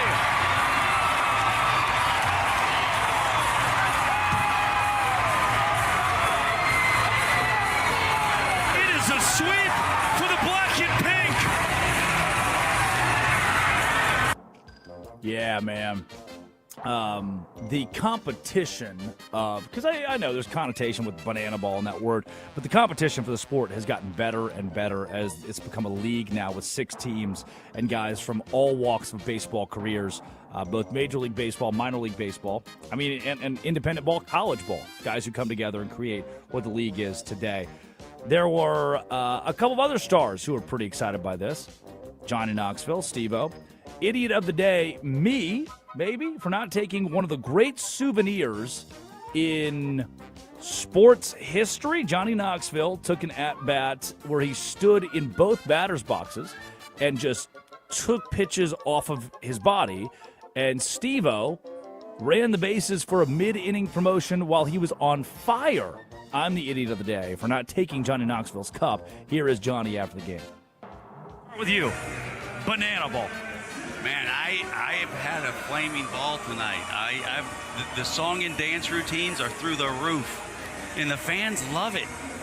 I'm telling you that I will never get over that backflip fly ball catch. You were on fire a second ago, and that's the first thing you want to bring up is the backflip catch? He was really impressed by it. And I got to meet the guy. I got to meet the left field. Zach Watson, LSU legend. I believe it or not, I think he was more excited to meet you than maybe you were him. Dude, Zach Watson, once again, shout out. That was incredible. Here, a little souvenir for you. Oh, is this your cup? You're giving me your... Yeah. Okay, I've never gotten a cup from Johnny Knoxville before. Did you bring your own cup today, I guess? No, you guys supplied the cup. We're good at that. We're hospitable in that way. We supplied the cup for Johnny Knoxville, and now it's somewhere probably in the trash. Addie Bates produces. Laura Jimenez runs the board. Those are your idiots of the day. When we come back, Braden Fajoko, the NFL veteran, former LSU Tigers national champion, joins the show to talk college football and the state of the union.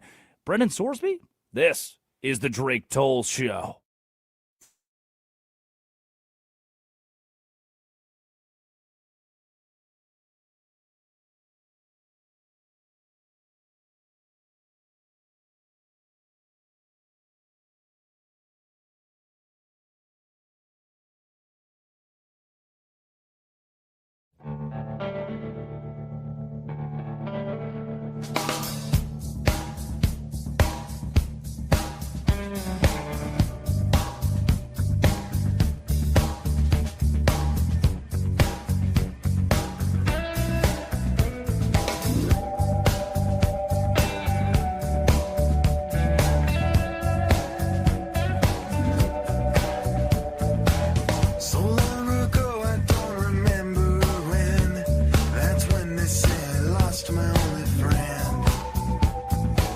She died easy of a broken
Drake Toll Show. Westwood One Sports. The Westwood One Sports app. Addy Bates produces, Laura Jimenez runs the board, and college football has, I guess in the eyes of the legislators, fallen apart in the last decade to the point where Republicans, Democrats, everybody wants to come together now to fix college, save college sports to be exact. New act is on the table. We're continuing to work through on how to, again, that's the word they want to use, save college sports. And in the midst of all these conversations, in comes the gambling talks and how that has affected guys like Brendan Sorsby that bet on his own team or against his own team and all of the ins and outs of his redshirt season at Indiana before getting to Cincinnati and ultimately Texas Tech and now going to the NFL supplemental draft. A lot to unpack with the entire story, and joining the Drake Toll Show to help break it down, Braden Fajoko, NFL veteran, former Texas Tech Red Raider and LSU Tiger, member of that national championship team and still the greatest college football team of all time. Braden, good morning. Thanks for being up early with us. And I want to start this whole Brendan Sorsby situation. After being in NFL locker rooms, college football locker rooms, is it really this rare that guys are wagering somehow, some way on either college sports or professional sports? Hey, good morning to you guys over there on the East Coast. Man, what a question to start off with. And I'll say this first and foremost. You know, I think the state of sports wagering in professional sports and college sports, I think it's elevated to, I mean, you see it everywhere now. It's plastered everywhere. And it is common for, athletes on all levels of sports to be sports wagering. Now, wagering on themselves, I can't speak on behalf of everybody, and I can't speak on guys that are behind closed doors or whatever they may be wagering on themselves. But from a gambling standpoint, there's a thrill, there's a rush, it's fun. I followed the rules when I was playing in the NFL. Of course, I didn't gamble on the teams I played on. I didn't gamble on myself. I would, hey, what were the rules behind it? Okay, I can't gamble when I'm at the facility, but of course I'll gamble on professional basketball. I gamble on college football. All things, all the above were green light. You could do it. But as far as like you said, I mean, there's multiple avenues where players today have it in the hand, in reach, in the palm of their hands. And what's to say that the ease of access for them is so much easier now than it was a decade ago. Braden, that access, I mean, I've told this story a couple times, like my grandma and my high school athletic director met for the first time at their bookie's funeral and found out they've been taking cash to the same guy every Saturday morning during college football season for the last 2 decades, and that's when they said their first hellos. There have been ways for the American man, woman, whoever, to gamble for forever. And with the ease of access, how do the rules need to change, or do they need to change for accessibility for college athletes and professional athletes as it pertains to their ability to gamble? Well, here's my thing. Now that it's easier to access these sports books, gambling, I think these legislators, these rule makers, these people who hammer down on consequences, you can't be naive to the fact that a lot of guys are going to gamble, right? Yeah. Now, there is a fine line between having fun, putting in a parlay on professional basketball, or who's going to win the Masters tournament. It's all fun and games, right? But when you have a Brendan Sorsby where, he's betting, he's on the team and he's betting, he has, it's insider trading, when it comes down to it. And so, when you have that, you have to crack down on it. But like I said, you can't be naive to the fact that even with the ease of access now, you can't tell me that there isn't another story of a Jonte Porter in the NBA, or who was old boy from Arizona State back in the day. They had a documentary on it. Man, this is going to and he was throwing games. It's going to kill me. But there's many incidents where even if they're not doing it in the palm of their hands with the ease of access, they're getting somebody to do it for them. So I think just not being naive to the situation that, hey, maybe these guys do like to gamble, but okay, let's explain to them the rules more. Let's tell them what they can and can't do in hopes and in light of, okay, we've kind of exposed them to it, and hopefully let's just continue to know that, hey, they follow the rules, they continue to go down a good path, and we can ease up on these situations and you don't have another Brendan Sorsby years from now. Yeah, we're 25 years removed that scandal. Senior guard at Arizona State, it was Hidake Smith, I believe, who was at the center of that one too. Smith, that's who it was. Yep. Yeah, and it's permeated. The Deckers situation at Iowa State, we've been a part of this for a little bit, and the college locker rooms I've been in, NFL locker rooms, the first sign you see is "Don't gamble." It's all caps. It's right there on the door of all of these. Is do not. There is a strict policy against gambling. Brendan Sorsby broke that. So if you're the judge, jury, and executioner in the Sorsby situation, how do you rule? Does he did he deserve to play college football again, or is the supplemental draft the correct path to punish him? Ooh, that's a tough question. And, the good part of me is going to say he shouldn't have gambled on his team. He shouldn't have gambled on himself. The supplemental draft was the right thing. However, I'm going to play devil's advocate here for a little bit. With the way the NCAA is going and what you see now in the state of NIL, in the state of there is players that have been playing for the last 8 years, 7 years in college, you cannot expect the unexpected to be not normal, is what I'm trying to say. Sure. When you have a quarterback like Trinidad Chambliss, who he is fighting for another year of eligibility. He has to go through courts. He has to go to legislature. Yes, it is not gambling. I understand that. Yeah. But it is also not normal, right, to go and keep fighting for another year of playing among the courts. Like, hey, once your eligibility is done, back in my day when I played, guys who would only fight for another year of eligibility were the guys who got hurt, right? They were trying to fight for another year of, playing time because of injury.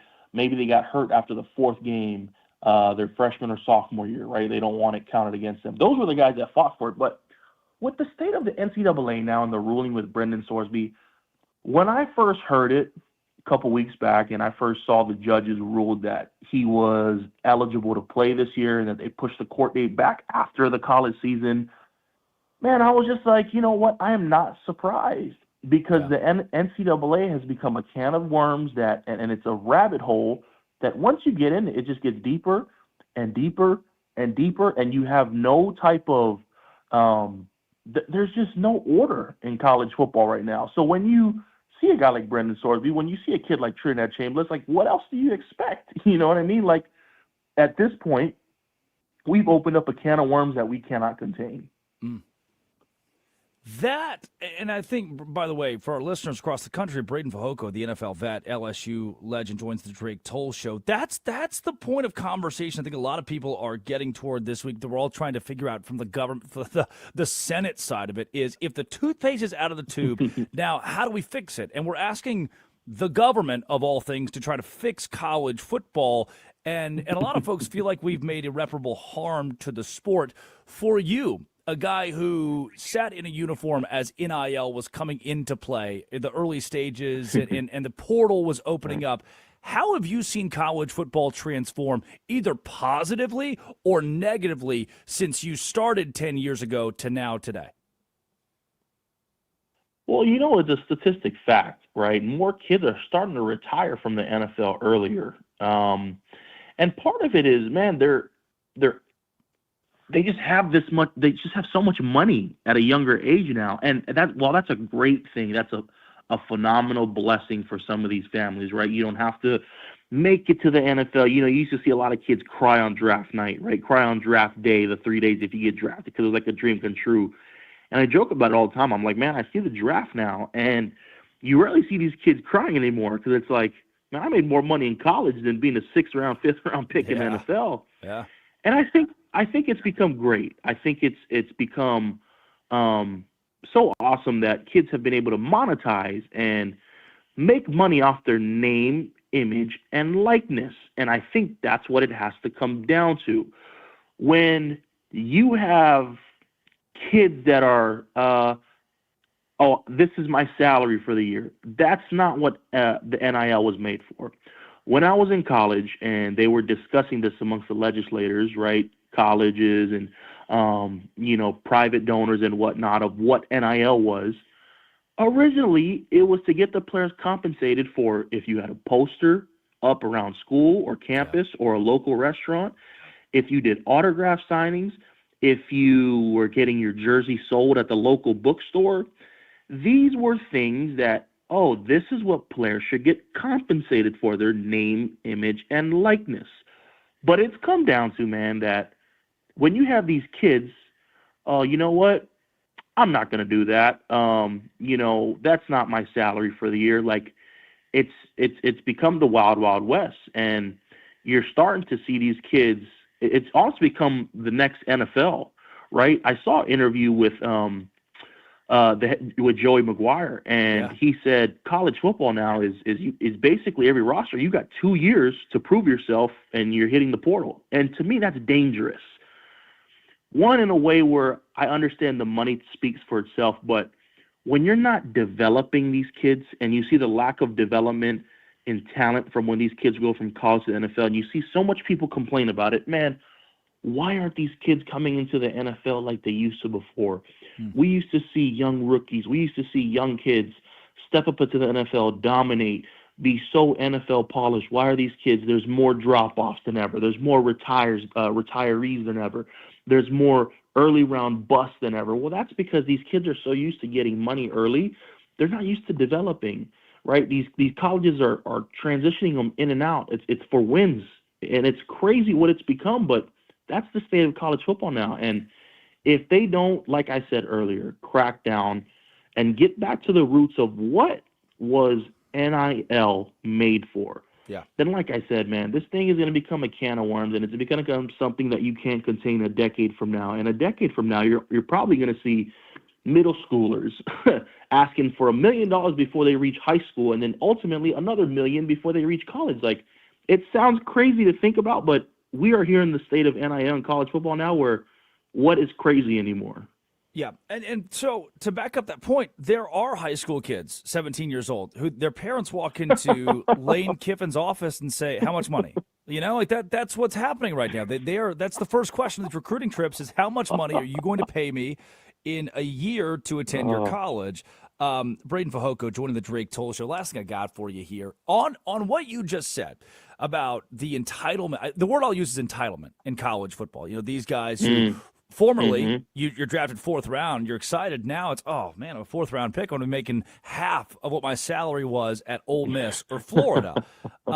With that being said, if you are an NFL GM, if you're a college football fan, an NFL fan, if you're anybody involved here, do you almost start to trust that gritty cornerback out of Western Kentucky more than you do this multi-millionaire backup wide receiver at Alabama? Oh man, you just nailed it on the head right there, dude. There's still, when it comes to the game of football, there is still a measurement and something where you cannot measure on paper, and that's the heart and the passion of how somebody plays and respects the game of football. When you talk about the smaller school guys, when you talk about, I played with a kid with the Pittsburgh Steelers for my time there, Mason McCormick. He was an offensive line, and I don't want to mess this up because there's two of them and they're both really good schools. But he went to the Jackrabbits, so I don't know if that was North Dakota or South Dakota. South Dakota, yeah. South Dakota State, yeah. The South Dakota State.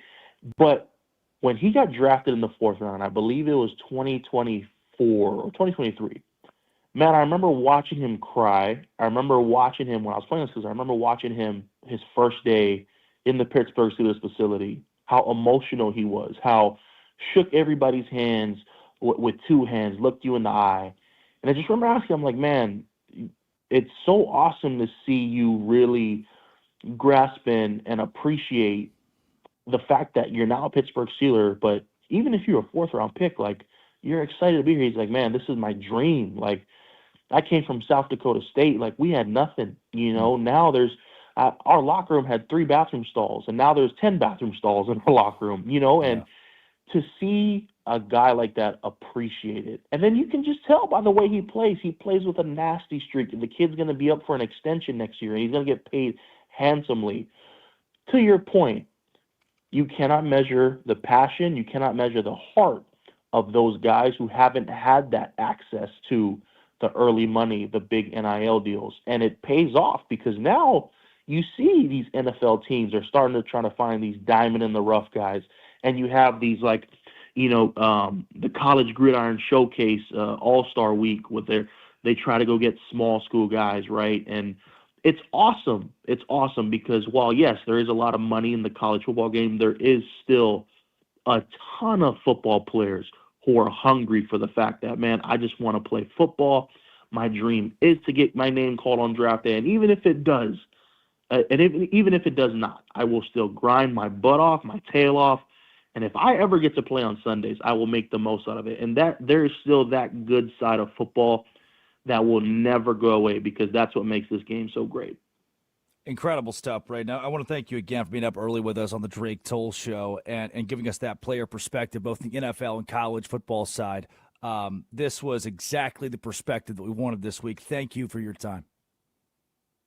Yes, sir, man. I appreciate you guys. I'm sorry I missed last time. We had the kids had a little emergency, but, man, anytime I love to come on, love to speak to the fans. Appreciate you guys for having me, man. Have a great day. Yep, you too. That was Braden Fajoko joining the Drake Toll Show, national champion with LSU and a NFL vet, giving you perspective on the gambling. And yeah, man, I want the backup. I want the wily corner from Western Kentucky before I want the 5-star backup at Alabama in today's age of college football. When we come back, how about basketball, college basketball, translating to the NBA? The NBA draft tomorrow. AJ DeBonsa is going number 1 overall, but not to the Washington Wizards. Isaac Shade of Locked On College Basketball will explain why that's the case. This is the Drake Toll Show. The U.S. men's national team is 2-0.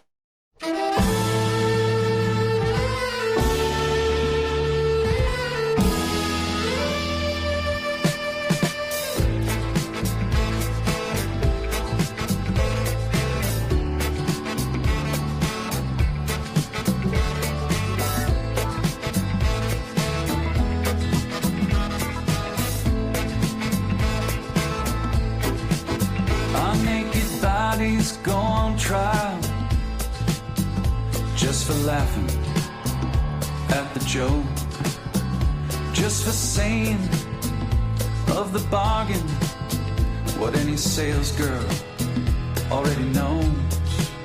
Most of us old men die at the firing line, just waiting for our number to be called. I guess time just makes fools of us all. Now the king regales his stepson when he's loaded as a gun. Says a real man is like a country. You need a map to find your one. Now I do you suppose you must approach the throne with its back up against the wall. I guess time just makes fools of us all.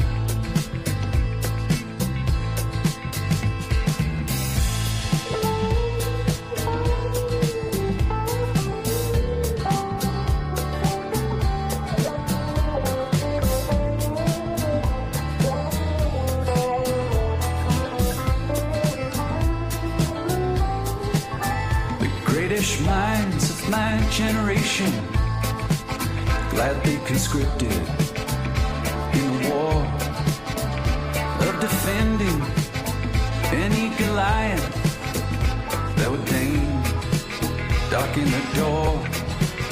Now with your genius for picking battles, it's no wonder every helmet is too small. I guess time just makes fools us all. I guess time just makes fools of us all. My drink is watered down. The champ is on his knees. He lost the rematch. He lost the comeback. He lost the charity. But that's the job. It's what gets the asses in the hall. They came for a beating. And he came to brawl.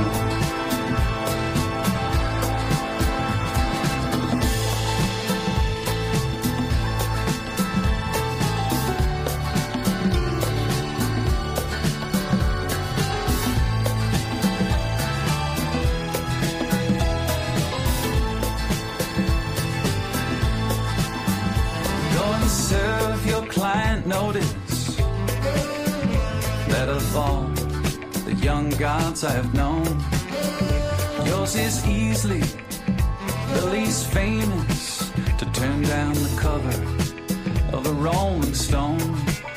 Lily white faces, so familiar and yet impossible to recall. I guess time just makes fools of us all. After a millennia of good times, God said, hey now, let's have a dream where we raise the stakes a little. Come on, let's make things interesting. Parachute into the Anthropocene. An amnesiac, a himbo Kendall.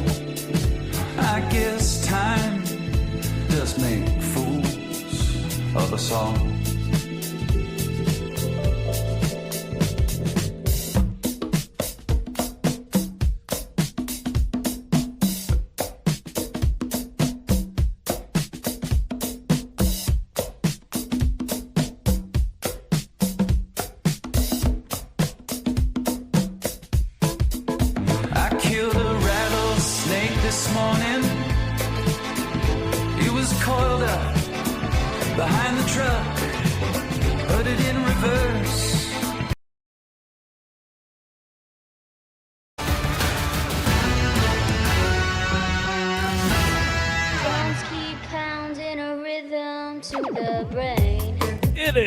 The Drake Toll Show.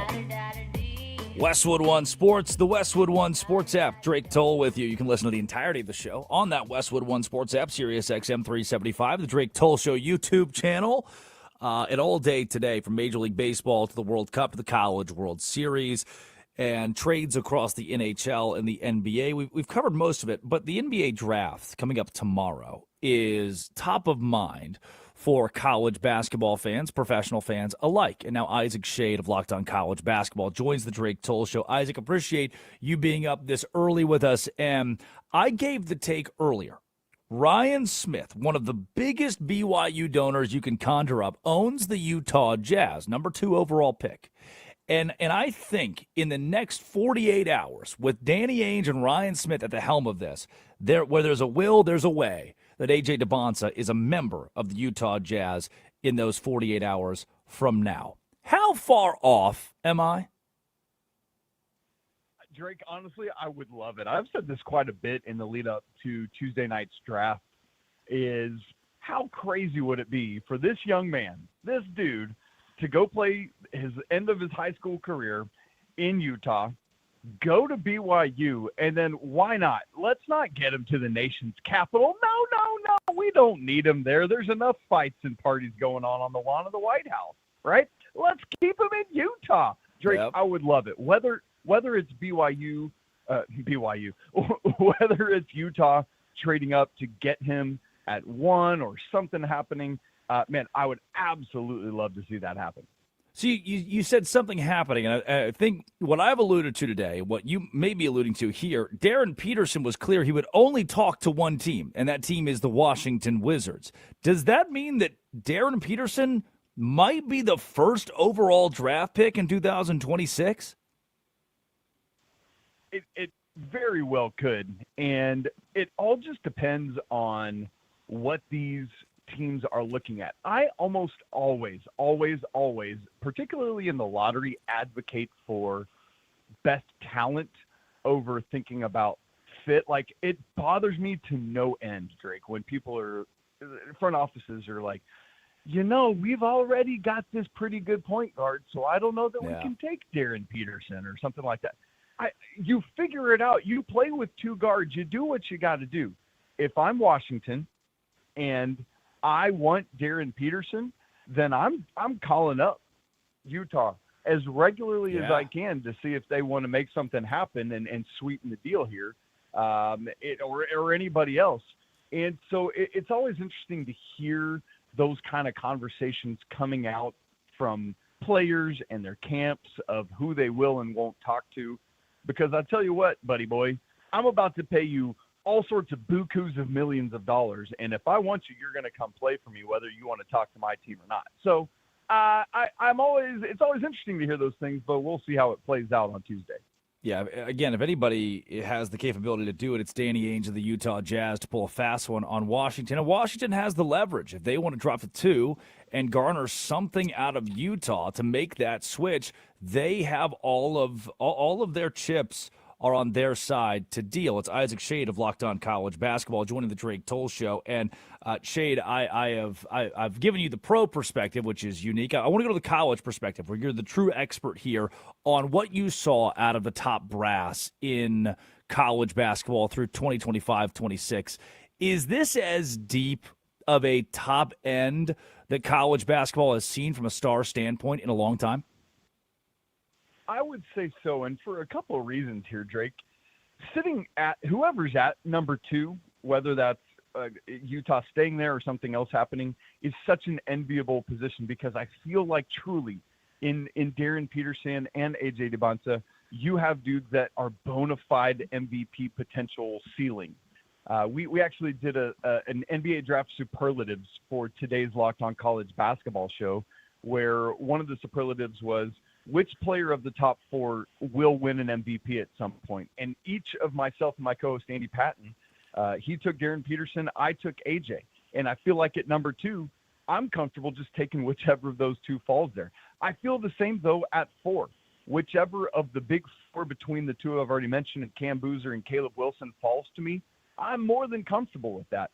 And then you've got this whole slew of guards from 5 to 9, from Louisville's Michael Brown Jr. to Darius Acuff from Arkansas, who, my goodness, is a walking bucket.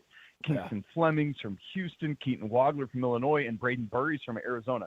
That quintet is going – any of those guards are going to do phenomenal things. I'm highest NBA-wise on Michael Brown and Darius Acuff, but I feel like you got that top 4 quartet who could form a boy band, but wherever they go is going to be – great. And any of those have, I think the threesome of the top 2 and Wilson have the highest ceiling, but my goodness, the floor for Cam Boozer, Drake, is so high.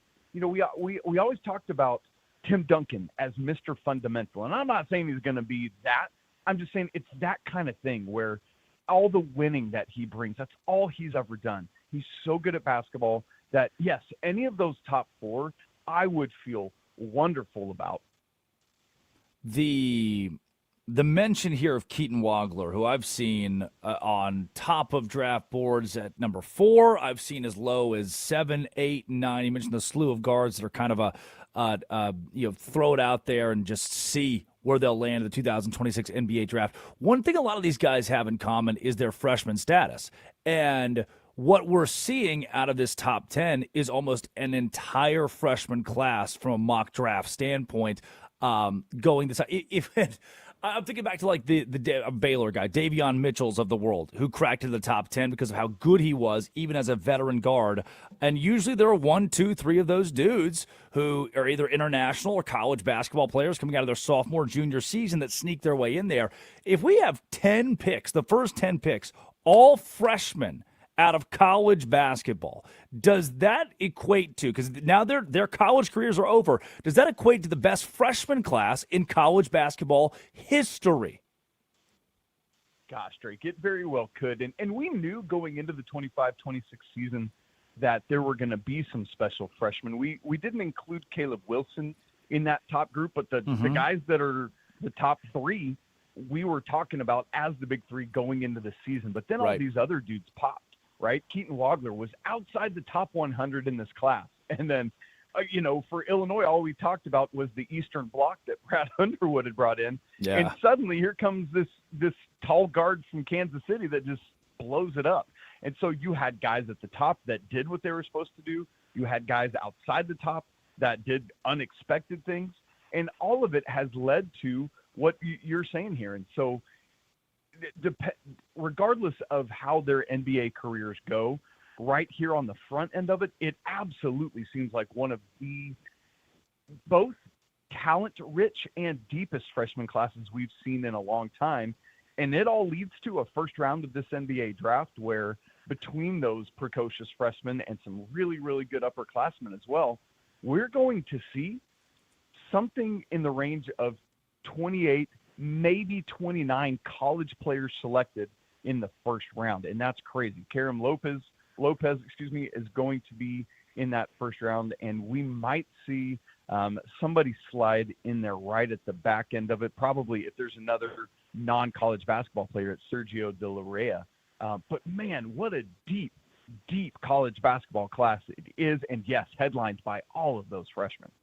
So I think Michigan fans are going to have a lot of new favorite NBA teams after tomorrow night with the amount of first-round acumen that the Wolverines, defending national champions, have. Who are the older – and Yaxel Lenneborg, maybe that big name that a lot of folks know, or a Bennett Sturtz out of Iowa if you keep it in the Big Ten. These veteran players who have been around college basketball for a year, 2, 3, 4 years. Who are the veteran names that should anchor this class? I do think Yaxel will be the highest taken of the non-freshmen, man. He was so phenomenal at UAB 2 years ago, was one of 2 players in the nation that led his team in all the 5 major statistical categories. The other was some dude named Cooper Flagg you might have heard of. I don't know, whatever. Right. And then all he does is transfers to Michigan when, oh, by the way, he could have stayed in the draft last year, Yaxel, and gone in the first round. Decides to go to Michigan and play for Dusty May. I think that turned out pretty well. Thank you very much. And by the way, the trio of Michigan players of him and Adai and Morez Johnson all legitimately could go in the lottery together here, which is insane to have that entire front court. But then, yes, Bennett Sturtz. Holy smokes. I love this dude. I love his story, how he starts with his coach, Ben McCollum, at the D2 level, Drake. They go up to Drake, ironically enough, where things go very well in the 24-25 season. Yeah. And then, he just gets another job now at the high major level. And then they just keep doing it at Iowa. We saw what they did in the NCAA tournament, knocking off the reigning national champion Florida with Alvaro Fulgaris coming and doing it from beyond the arc. But my goodness, I think Bennett Sturtz is going to be such a good and mature lead guard, able to do so much. I'm just very curious to see, because his whole career, whether at D2 or the mid-major level, or with all due respect to Iowa, not the elite of the Big Ten schools, but he has just been great, but he's never had NBA level, high level talent all around him. How incredible is he going to be as a guard when he finally has dudes up and down the roster around him? Isaac Shade, Locked On College Basketball, up early with us on the Drake Toll Show. And Shade, I'm going to do the thing that dudes love to do, and that's name a bunch of guys. And before I do it, I'll give you the context. These are some day 2 projections in the NBA draft, round 2 projections in the NBA draft that are, again, on the older end, but I think could be franchise pillars in the next 2 or 3 years. So here we go. Joshua Jefferson out of Iowa State, Zuby Ejiofor, St. John's, Richie Saunders, BYU, Alex Caravan from UConn, the record breaker, Braden Smith from Arkansas Tech, and more importantly, Purdue. Even guys like Trevin Brazil out of Arkansas, who's a high flyer and turned a lot of heads over the course of his college career. Listening to those round 2 names, what they meant to college basketball over the last few seasons, which of those guys can NBA fans expect to walk into their organization and change the game pretty quickly? Braden Smith, I don't know if you know this, Drake and others listening to this great show, is the all-time NCAA Division I assist leader. Nobody else has more than this young man does. This young man who, oh, by the way, was outside the top 200 in his class. Yes, he's 6-footish, but he put up triple-double numbers in the Big Ten on a routine basis. And who just won, I don't know, the NBA Finals MVP? Jalen Brunson, another guard who goes, I don't know, you're kind of small and you did great in college, but is it legit? I think it was just fine, thank you very much. I'm not saying Braden Smith's going to ascend to Jalen Brunson-y levels, but the capability is there as a lead guard who can score, who can rebound really, really well for his size, who's going to get all his dudes lined up in the position they need to be and to be able to score. And so whether it's running a second unit or whatever it needs to be, he's somebody that I could see being in the NBA draft, in the NBA for a good long while, getting multiple contracts. But if I went from the backcourt to the front court, give me just Joshua Jefferson, who started at St. Mary's, winds up at Iowa State, and just keeps doing so much. We talked about Yaxel Lendeborg a little bit earlier, and I feel like Jefferson is so Lendeborg-y in a bunch of ways. A little bit smaller than Yaxel at 6'9", but he's 245, scores a bunch, rebounds well, assists well, 4.8 a game last year, over a steal and a half in college, can shoot from beyond the arc, was around just shy of 35% last year. And he's putting up those kind of offensive numbers, playing in TJ Otzelberger's very defensive first-minded system. I think that he's somebody that I would love there. He's probably going to go like top section of the second round. Yeah. Man, I really like Joshua Jefferson. Yeah, currently ESPN is projecting Braden Smith, the San Antonio Spurs. That might create a monster. That Oh my God. That might build a dynasty. Braden Smith passing the ball to Victor Wembanyama after his illustrious college career, and Wemby being the best player on the planet, in the universe right now. Isaac Shade, Locked On College Basketball. Again, thanks for being up early with us. How can our listeners best support you through NBA draft coverage and ultimately college basketball coverage this offseason? You can come find me on Locked On College Basketball. We are a daily show. Myself, my co-host, Andy Patton, will have draft coverage all this week and, of course, beyond. And then we're doing all sorts of great look-aheads to next season. I'm going to have some guy named Drake Toll on the show later this week. It should be decent at best. We'll see how it goes. Going to be a lot of fun there. I'm most active on social media on Twitter, at Isaac Shade. Shade has a C in it. It's German. It means what a pity. I don't know why. I love it. Shade, thanks again for your time. Thanks, brother. Appreciate you. Have a great show. One of the best in the business, an energy giver, Foxhole guy. I always enjoy listening to him and his coverage of basketball. When we come back, let's take you to the gridiron. Well, at least that's where they're playing these games. The World Cup is in the United States of America. And one team, one little island with the population of Little Rock, Arkansas, has compiled its best players to knock off Spain? What? This is Westwood One Sports and the Westwood One Sports app. This is the Drake Toll Show. Brendan Sorsby is set to enter the NFL Supplemental Draft. Will a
Can I find a friend that can feel your dreams breaking?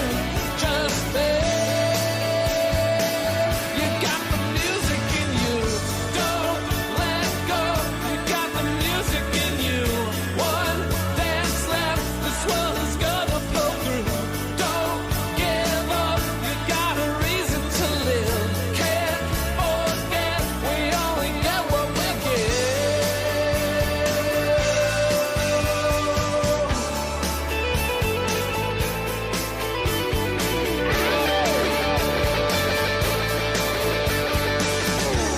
Soul and world can fall apart.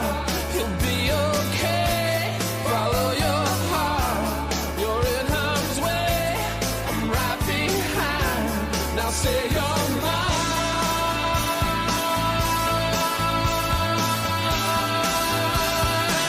You got the music in you.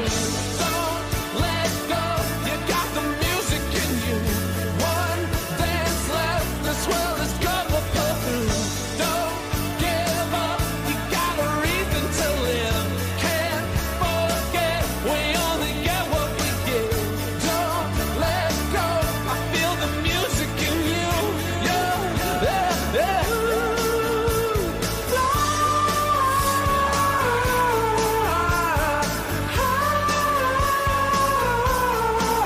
What's real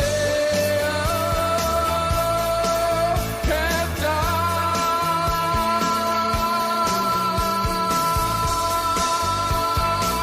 You only get what you give. You're gonna get what you give. Don't give up. Just don't be afraid to leave.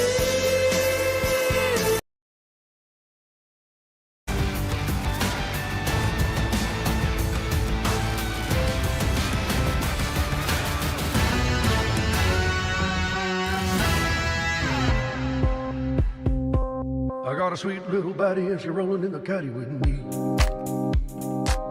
It is Meryl Streep's birthday.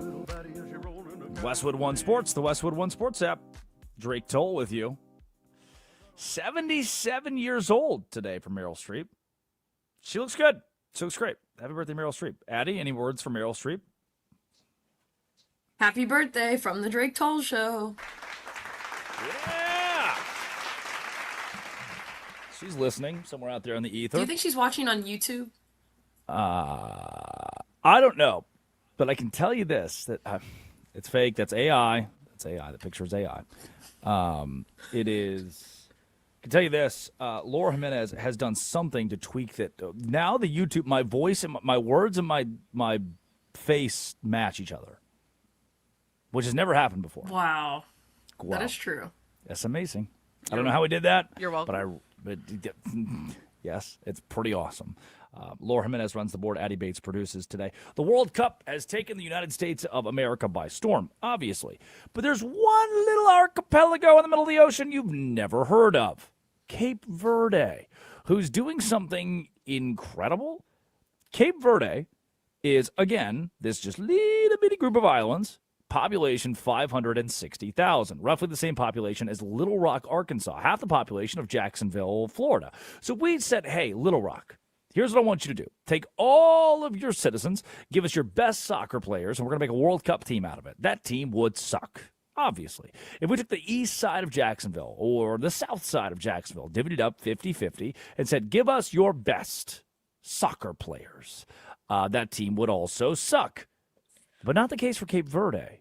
They drew together a soccer squad that has now gone back-to-back draws in the World Cup against Spain, like Spain, the whole country, who's pretty good, by the way, at soccer. Like that's kind of, they do that and have been doing that against Cape Verde. 0-0. It's a shutout. 0-0. 0-0 in American terms. That's not supposed to happen. Then, taking on Uruguay, wait a second. Yeah, a shutout. 0-0 against Spain after that 0-0 shutout against Uruguay. 2-2, another draw. in comeback fashion. Cape Verde, all of a sudden, has made headlines as the story of the World Cup. And they have created fresh waves as they held two-time champions, Uruguay, to that 2-2 draw in an encounter at Miami. That's the team to watch, especially if we all believe the U.S. can't win it. If it's all the U.S. can't win, fine. Buy into Cape Verde now as your feel-good story. Brady Tkachuk, in a win-now move, being traded from the Ottawa Senators to the Florida Panthers. They want to keep the window open. They want to continue to win championships, so they're garnering the help of a guy like Brady Tkachuk to pair with his brother, Matthew Tkachuk, and make that team even more talented. Bill Zito, the GM of the Panthers, saying, look, we'll sacrifice 3 draft picks. We don't care. Was it 2? Maybe it was 2 of them. 2 draft picks, number 9 and number 25 this year. There may be a third one in there. We don't care. We want to win. We want to win now, period. And in college baseball, the North Carolina Tar Heels could secure their first national championship in program history. It's a winner-take-all Game 3. Clayton Glauber yesterday was top-notch. Freshman reliever. 5 shutout innings in Game 2. Carolina's 30-0 in games where he appears. And his ability to neutralize offenses, high leverage, relief situations. It's going to give Scott Forbes, their head coach, a lot of flexibility. And I think tonight, I wouldn't be shocked.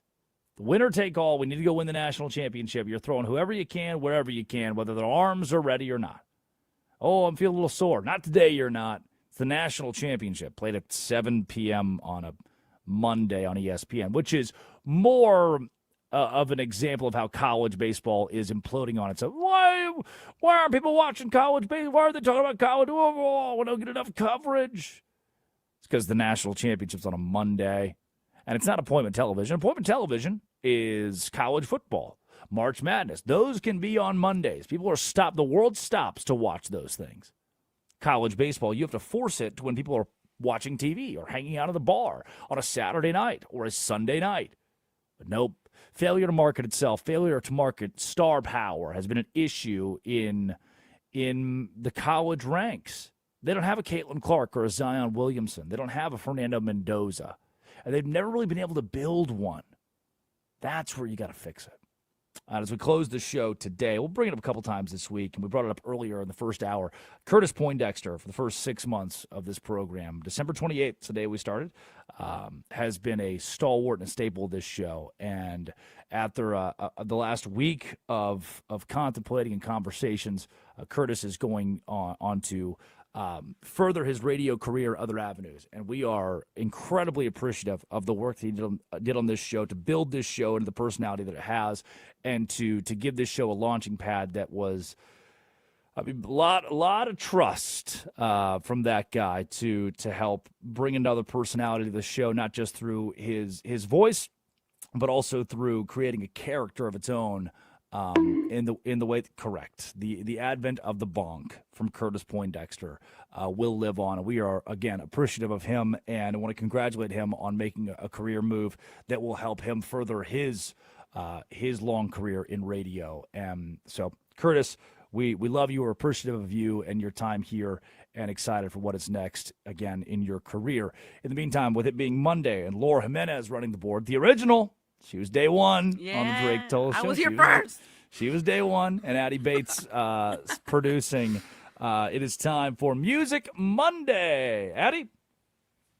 Drake Toll, are you ready? Whatever. All right. Here's song 1. Friendliest people and the prettiest women you've ever seen. Oh, my God.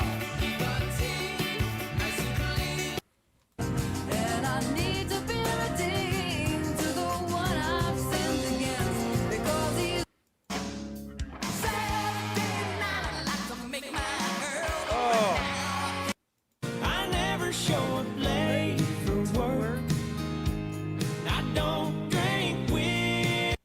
Well, man, it's like I know all of them and none of them at the same time. Okay, song number 1, please. Friendliest people and the prettiest women you've ever seen. Is that the Oak Ridge Boys? Oh my gosh. Is it the I thought you band? knew country. Is it No, Willie I thought you Nelson? knew country music. No, it's not. Is it the Highwaymen? Oh my God! It's Jerry Jeff Walker and Gary Wow. P. Nunn. Jerry Jeff London Walker. Homesick Blues. Do you not know country? I thought you did. Hold on, don't do that. Don't do that. I do still. I thought it was the Oak Ridge Boys. It has some Oak Ridge Boys to it. No, that's Okay, what is it? What's the that's name of the Jerry song? Jeff Walker. Jerry Jeff Walker. London Okay, Homesick Blues. London Homesick Blues. Okay. Song number 2, please.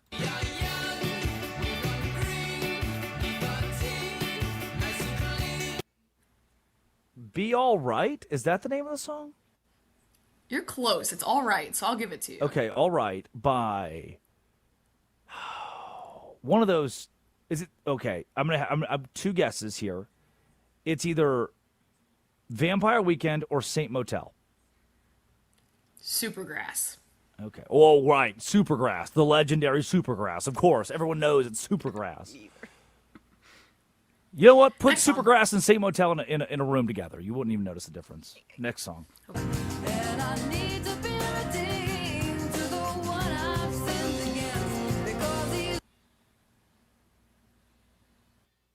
Nope, no chance. Who sings it?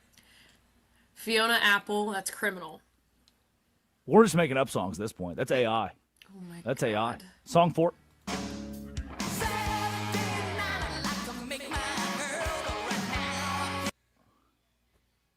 Don't need nothing but a good time. Okay, I'll give it to you. By Warrant? Wow.